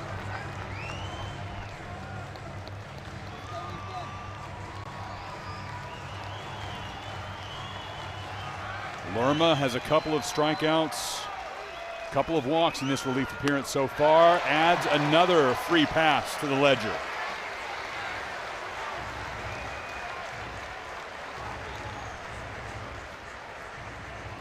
That's a patient at bat right there for Mendoza. When you look at a guy that is the leadoff hitter, he's 0 for 3 leading into that at bat, and finally get a chance to have runners in scoring position. He showed some patience, fouling off some pitches, and now he's back in there.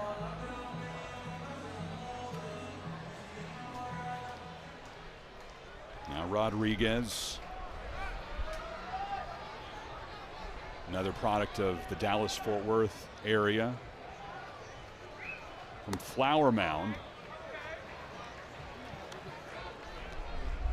Former All-State player, twice as a Jaguar, and helped that team win the Class 6A Texas State Championship in 2023, just up the road at Dell Diamond in Round Rock. Into center field, a hot shot brought in by Tyler Howard. Texas leaves the bases loaded, but they add 4 in the 5th. Longhorns 7, Aggies 1.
Ruger Riojas in his season debut was outstanding, Harji.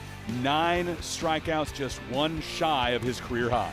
Yeah, after that first inning, he settled in there, was able to go 5 strong, had 9 strikeouts, only 1 walk.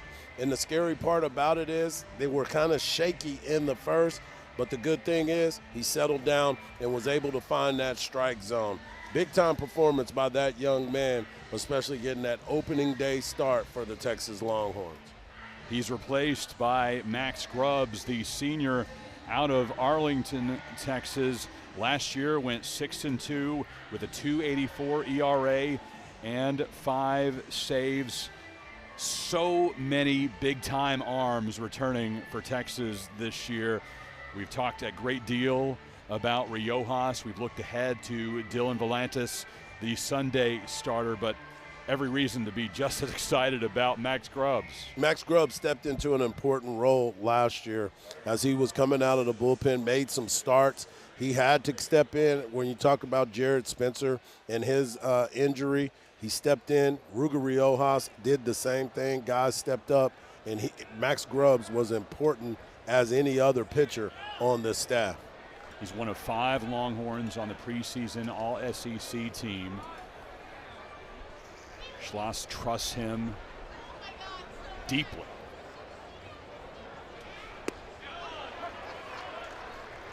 And it's really such a high ceiling for Grubbs because you know that he's great now but can be even better, and that should be scary for every hitter in the SEC.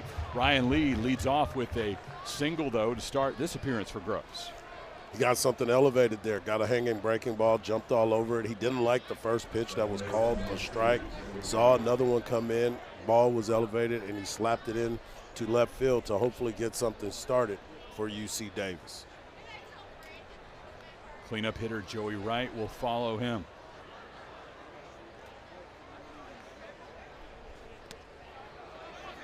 Grubbs is somebody who can potentially spot start throughout the year as well. A lot of value in the bullpen, but can be called upon to do a lot of different things.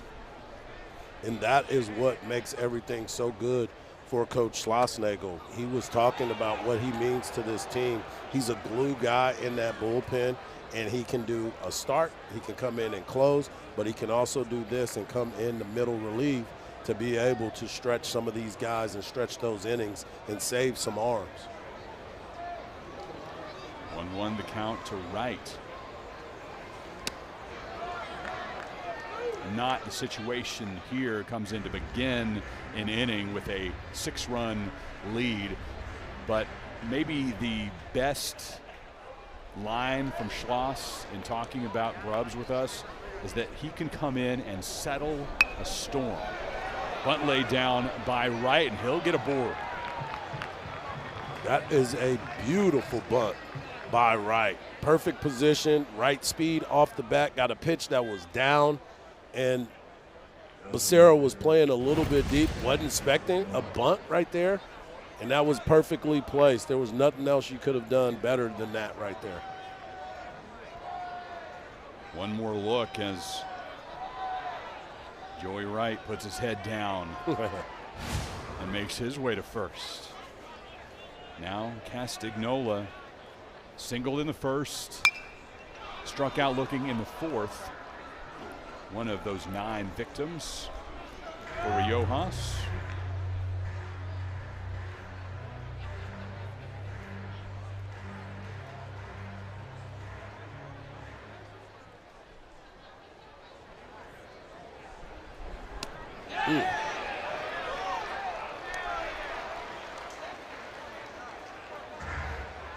Tied him up real good right there on that breaking ball.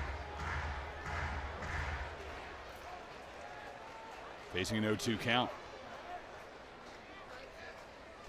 Grubbs watches that one into left field. Castagnola is retired.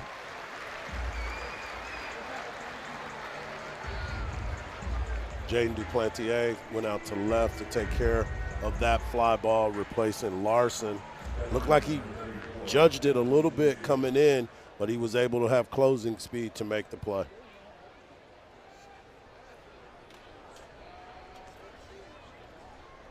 Appreciate you saving me on that one, Hargy, because my MacBook is feeling opening night pains, it seems.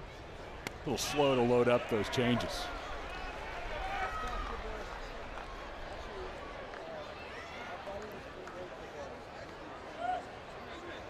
Technology should be immune from opening night jitters, right? Right? I agree. Evan Gentile has struck out a couple of times in the first and the fourth.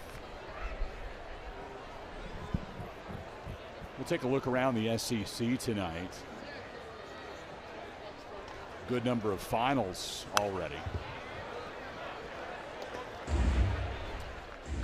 First game of the year for a conference team was in Arlington as Oklahoma played Texas Tech at Globe Life Field, and the Sooners started their year with a 10-3 win over the Red Raiders. 1-2. To the left side, fielded by Becerra. He touches third and on to first for the double play. We talked about his slick fielding, and what we got to see right there is a backhand going towards the bag, steps on it, and throws an absolute laser. But he got a little bit of help from my man with some glove love from Borba at first.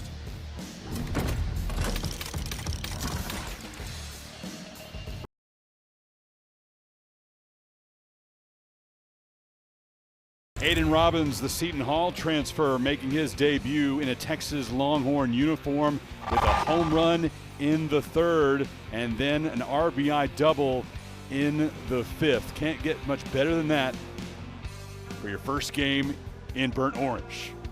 Yeah, this is a young man that has been waiting for that moment, and not only has he been waiting for it, the Texas team has been waiting on it. They got an opportunity to see some quality pitching today, and they have been able to swing the bat with major authority, whether it was through the gaps or over the fence. They swung the bat well.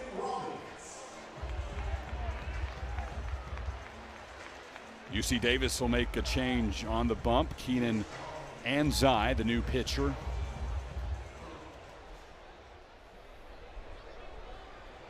Anzai is going to feature a fastball that will be able to touch 92 miles an hour, and a good breaking ball, curveball, and a changeup. Last year, a 2-1 record with a 9.15 ERA. All of his appearances in relief.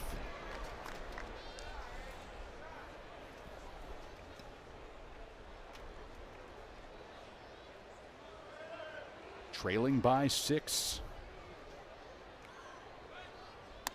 And the Aggies, not known for big bats, it's going to be hard for them to work through, get back into this ball game.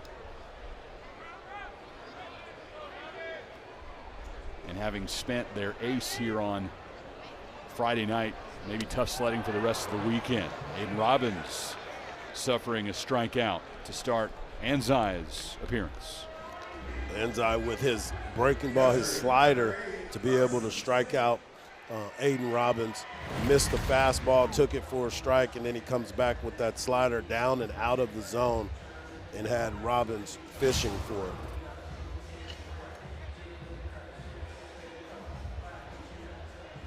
Anzai was an all-league MVP a couple of years ago and talked about his reasons for coming to UC Davis. And the biggest one was the winning backgrounds for this coaching staff. Looked at what Tommy Nicholson had done not only at UC Davis, but before that as an assistant at Stanford and at Texas, and had a great deal of confidence in him. Yeah, those are some of the things, you know, when you're a baseball player and you're getting the opportunity to see and grow as a player, you start to understand what your role is supposed to be, and you grow into it. Tenney grounds out to Ryan Lee as he finally has an official at bats in burnt orange. Walked his first 3 times that he appeared at the plate. He wanted that foul ball home run back.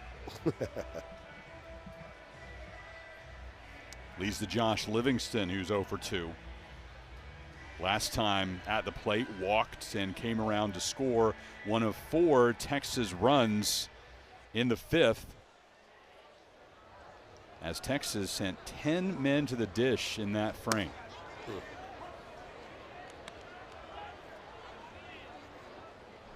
I started to take you around the SEC, and after the inning-ending double play, only got through a single score, with Oklahoma beating Texas Tech today in Arlington 10-3. That's the first of 2 meetings between those 2 teams this year. They'll meet in Frisco, Texas later this season. South Carolina gets a win at home against Northern Kentucky 5-2.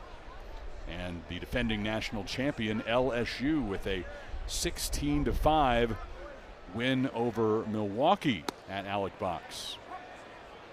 And that is one of my favorite things about starting this season. You know, you and I doing what we do, we have a great appreciation for all the outstanding broadcasters around this country. And Lynn Rollins has been a stalwart calling LSU home games for decades. To be able to turn on that game this afternoon and hear Lynn say, "You can pucker up and kiss that baby goodbye," you know the season has started.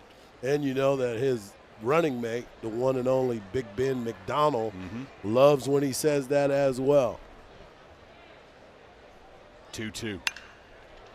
To the right side for Joey Wright.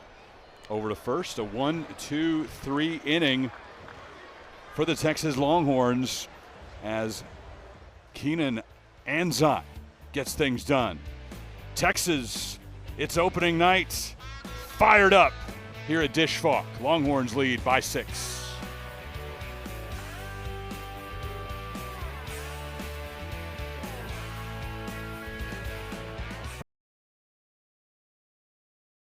Davis Aggies, Texas leads 7-1. Tomorrow, we had to move it up a little bit. Weather on the way, big weather in Central Texas.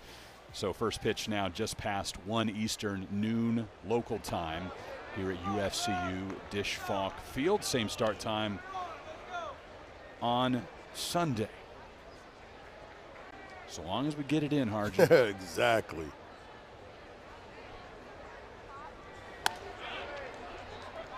I'm based in Dallas. Before I drove down today, just seeing all kinds of cancellations for any type of outdoor sport tomorrow. So, ooh, is that going to mess with me this weekend too? And hopefully, by moving up by 2.5 hours, we won't have any trouble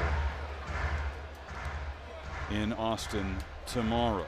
Houston Hirschkorn, then it'll be Elijah McNeil and Kai Malt due up for UC Davis.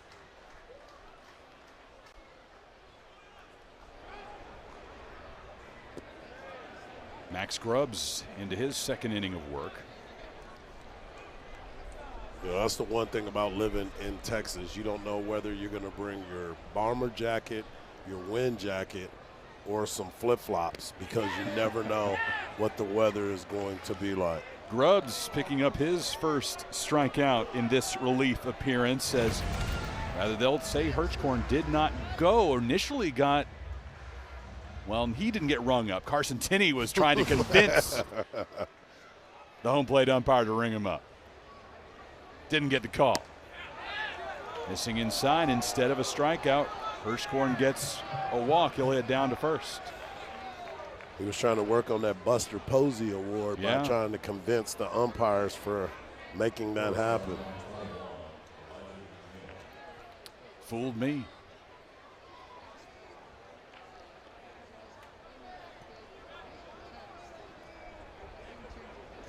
Here's McNeil. A couple of strikeouts for him tonight.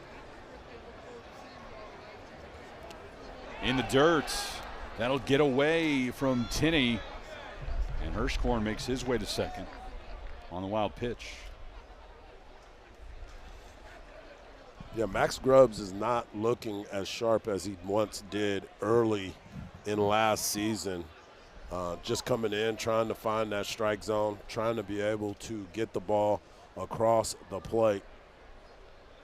Uncharacteristic of that young man thus far. Swing and a miss. You take a look at last year's numbers for Grubbs, and this is why he's on the Stopper of the Year watch list with a 2.84 ERA last season. You see it get progressively better through his 3 years as he goes into his fourth now in Austin. Max Weiner really likes working with Max Grubbs because he knows that he can get more out of him each time he takes the mound. This guy's developed. You saw the numbers, and he's gotten better and better every step of the way. And he has a strikeout against McNeil. That's 3 Ks for McNeil tonight. Here he is finding that release point, getting the breaking ball over there, and McNeil swinging through that breaking ball. That young man's going to have a lot of really good nights this year, but this is one he'll like to forget, making his debut in an Aggie uniform. Kai Maltz struck out his first time up and then fouled out to the catcher, Tenney, in his last appearance.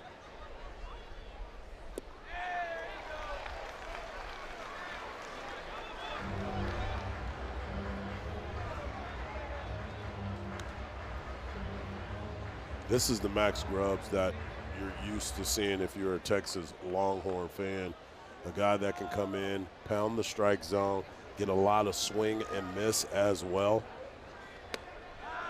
and getting guys to chase out of the zone.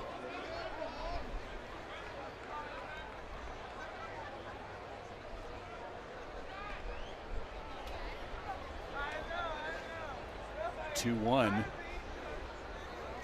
with 1 out. Now 3-1, and Grubbs has already issued 1 walk in this half inning. That was Hirschhorn, and he advanced to second on a wild pitch.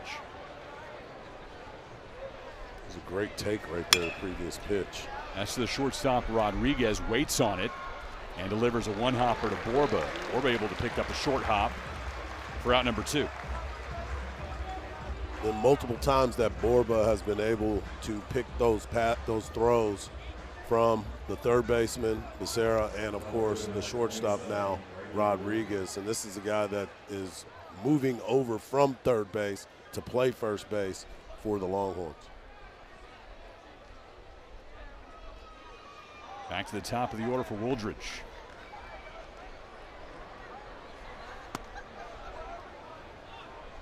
Grubbs on that Stopper of the Year watch list, part of a trio of Longhorns recognized in the preseason.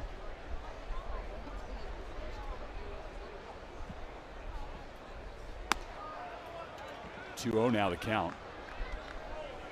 Thomas Burns, Cal Higgins also on that list. Take a look at the numbers for all 3 of them in just a moment. It's now a 2-1 count.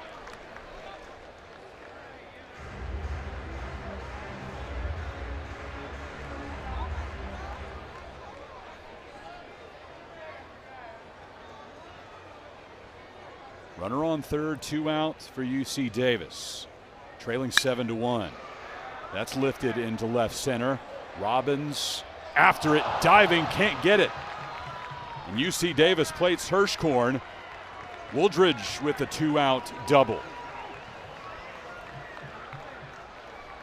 What great effort by Aiden Robbins in center field, but better swing by Braden Wooldridge as he drove the ball into the left center gap. Stayed back on the breaking ball, had a great swing path, got that ball up in that jet stream and drove it into the left center field gap for a double.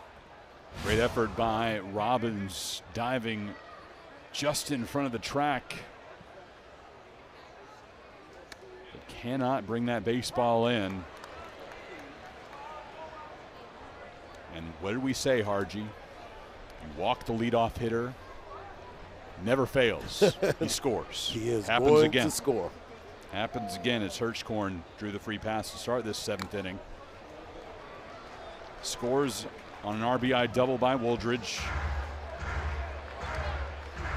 Tyler Howard now for UC Davis. Longhorns 7, Aggies 2. Grubbs 1 pitch away from getting out of the inning. Right down the pipe. No. The entire Texas defense had taken a few steps towards the dugout, but no such luck from umpire Doug Williams. And didn't miss by much. 1-2. This time, there's no doubt as Howard goes down swinging. A couple of strikeouts by Max Grubbs, but he allows a run to the Aggies. 7-2, Longhorns at stretch time. For opening night at UFCU Disch-Falk Field. They've seen the Longhorns go up 7-2 over UC Davis. You saw Max Grubbs mow down a couple of Aggies. In the top of the 7th, did allow 1 run to score. And now Texas will send up Casey Borba, followed by Jaden Duplantier and Temo Becerra.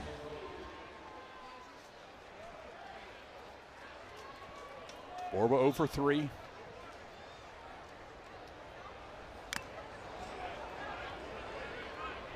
Infield flyouts in the 2nd to the 3rd baseman, then a strikeout in the 3rd and another in the 5th. As you can see right there, he's taking big swings early in the count. You don't want to get cheated early in the count. Then he'll settle in to see what he can hit. This time a big swing. That's a solid base knock, and he is rounding first, heading for second. Borba with a leadoff double standing up.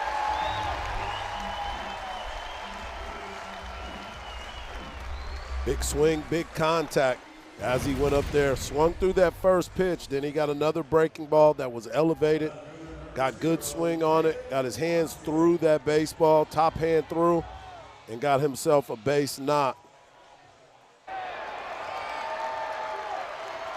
First hit of the year for Borba. Duplantier will try to bring him around.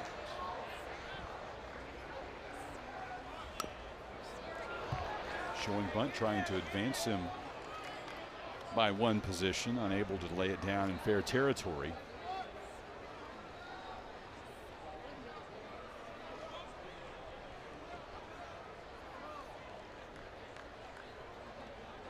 Duplantier's best season offensively, average-wise, came back in his freshman campaign when he hit .256.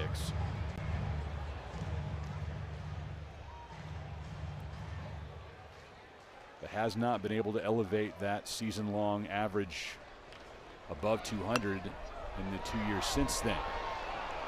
Bunted foul, 1-2.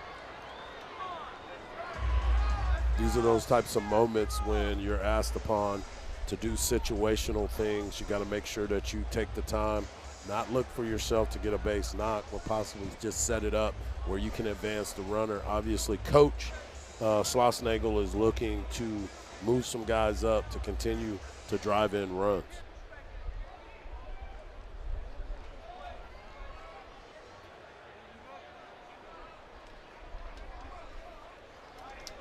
Duplantier, one of 16 letter winners back on this Texas team that won the SEC championship last year. 44 wins, best total in 15 years.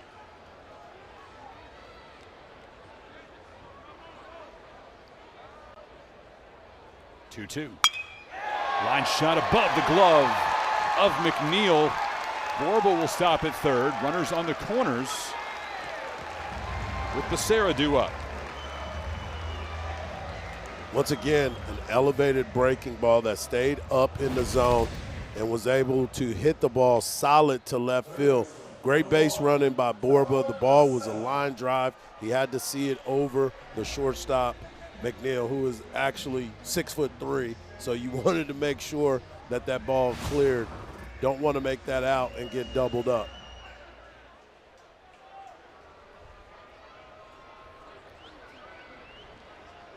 Solid vertical, but not enough to bring that one in.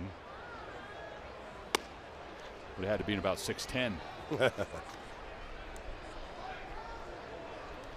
Now Becerra, last time he was at the plate, walked with the bases full for his first RBI of the season.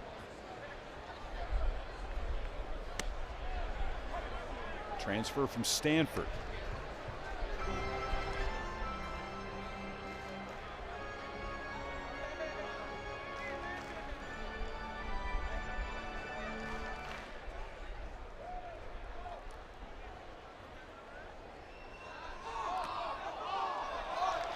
Balk, that'll score a Texas run. Borba comes in. It's 8-2 Longhorns.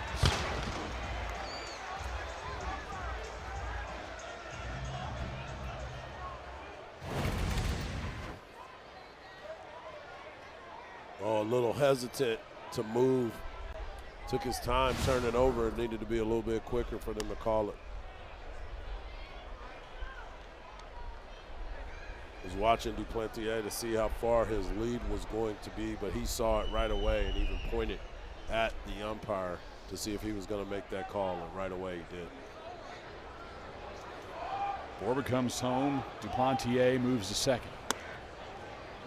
The AB continues for Becerra.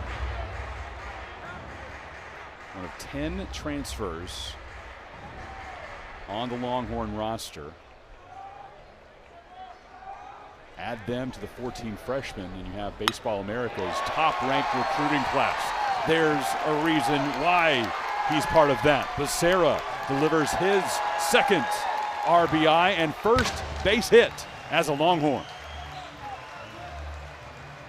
Rinse and repeat. Hang a breaking ball, you end up getting a base hit. Becerra got a ball that was elevated in the zone. Got his hands through, pulled it through to left field, and now he gets his second RBI of the night.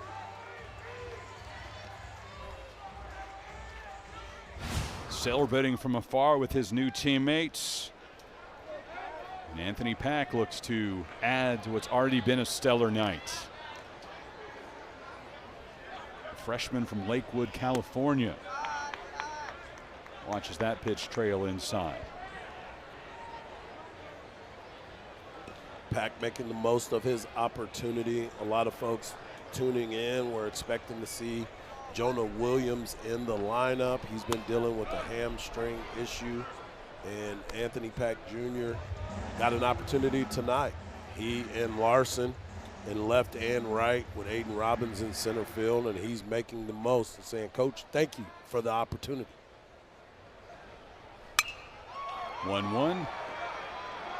In front of Wooldridge, diving, unable to pick it up. That one hit the ground first. Wooldridge, the great effort. It's just a couple of inches away from him. You're right. He's playing more of a straight up left field, but that ball was close to the line. What max effort right there. And as you can see, the ball hit the ground first. Great job to keep it right there and not letting it get over him so the runners would advance. Now that would have been bad news if it would have sailed past his glove on the hop. Zach Thornton coming out to make a change for UC Davis. We'll introduce you to the Aggies' new pitcher in just a moment. Longhorns lead 9-2. Senior Max Hippenstill is the new pitcher for UC Davis.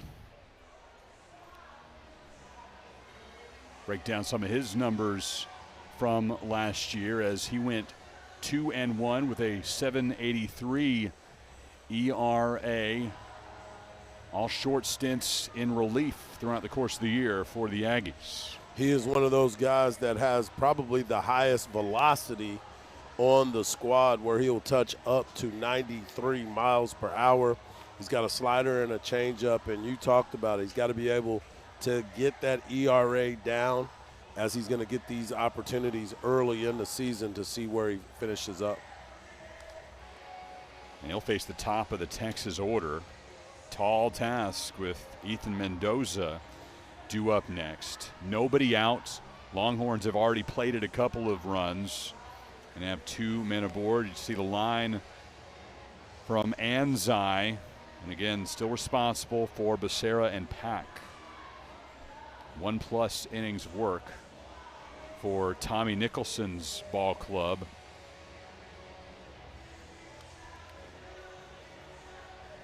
Great homecoming regardless of the results this weekend for his Aggies. Got to enjoy time with several of his Longhorn teammates from back in the day before getting to work tonight. And more will make their presence felt throughout the weekend, bringing their families in. Talking to a couple of his buddies during pregame, and they all said, yeah, for one weekend, we will, this is just weird for us, but we will in this building wear a UC Davis cap. We're rooting for our friend. They might wear the cap, but their heart is still burnt orange. Yep. And so is his, to be quite honest with you. But he's he's the skipper of the visitors here, and it's always good when you get a chance to see somebody that did so many great things, whether it's an LSU team or Texas A&M for that matter, when those guys are able to come back in and be praised. Ethan Mendoza lifts this one to deep left field. Wooldridge watching it sail over the wall. Ethan Mendoza with his first home run of the season, a 3-run shot.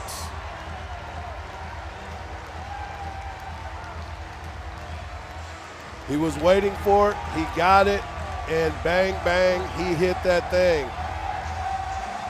Run rule, and the game is done. Longhorns with a 12-2 win on opening night. A walk-off from Ethan Mendoza to take game 1 in this 3-game series. We talked about the offense coming into it, but we also talked about Texas pitching. We got a chance to see both of those on display. Ruger Riojas with his pitching, and boom, here comes Ethan Mendoza finally connecting, and it is in walk-off fashion. 0 for 3 entering the at-bat. Ground outs in the first, third, and fourth. Walked in the fifth, and now broke out the big stick in the seventh as Braden Wooldridge watches that one over his head and over the wall, ending the night for the Longhorns and Aggies. What a night. What a night. Remember, tomorrow, first pitch has been moved up. We'll get started at 1 Eastern, noon Central for the Aggies and the Longhorns. For my partner, Mike Harge, and our incredible team behind the scenes, my name's Chris Mykowski. Good night from Austin.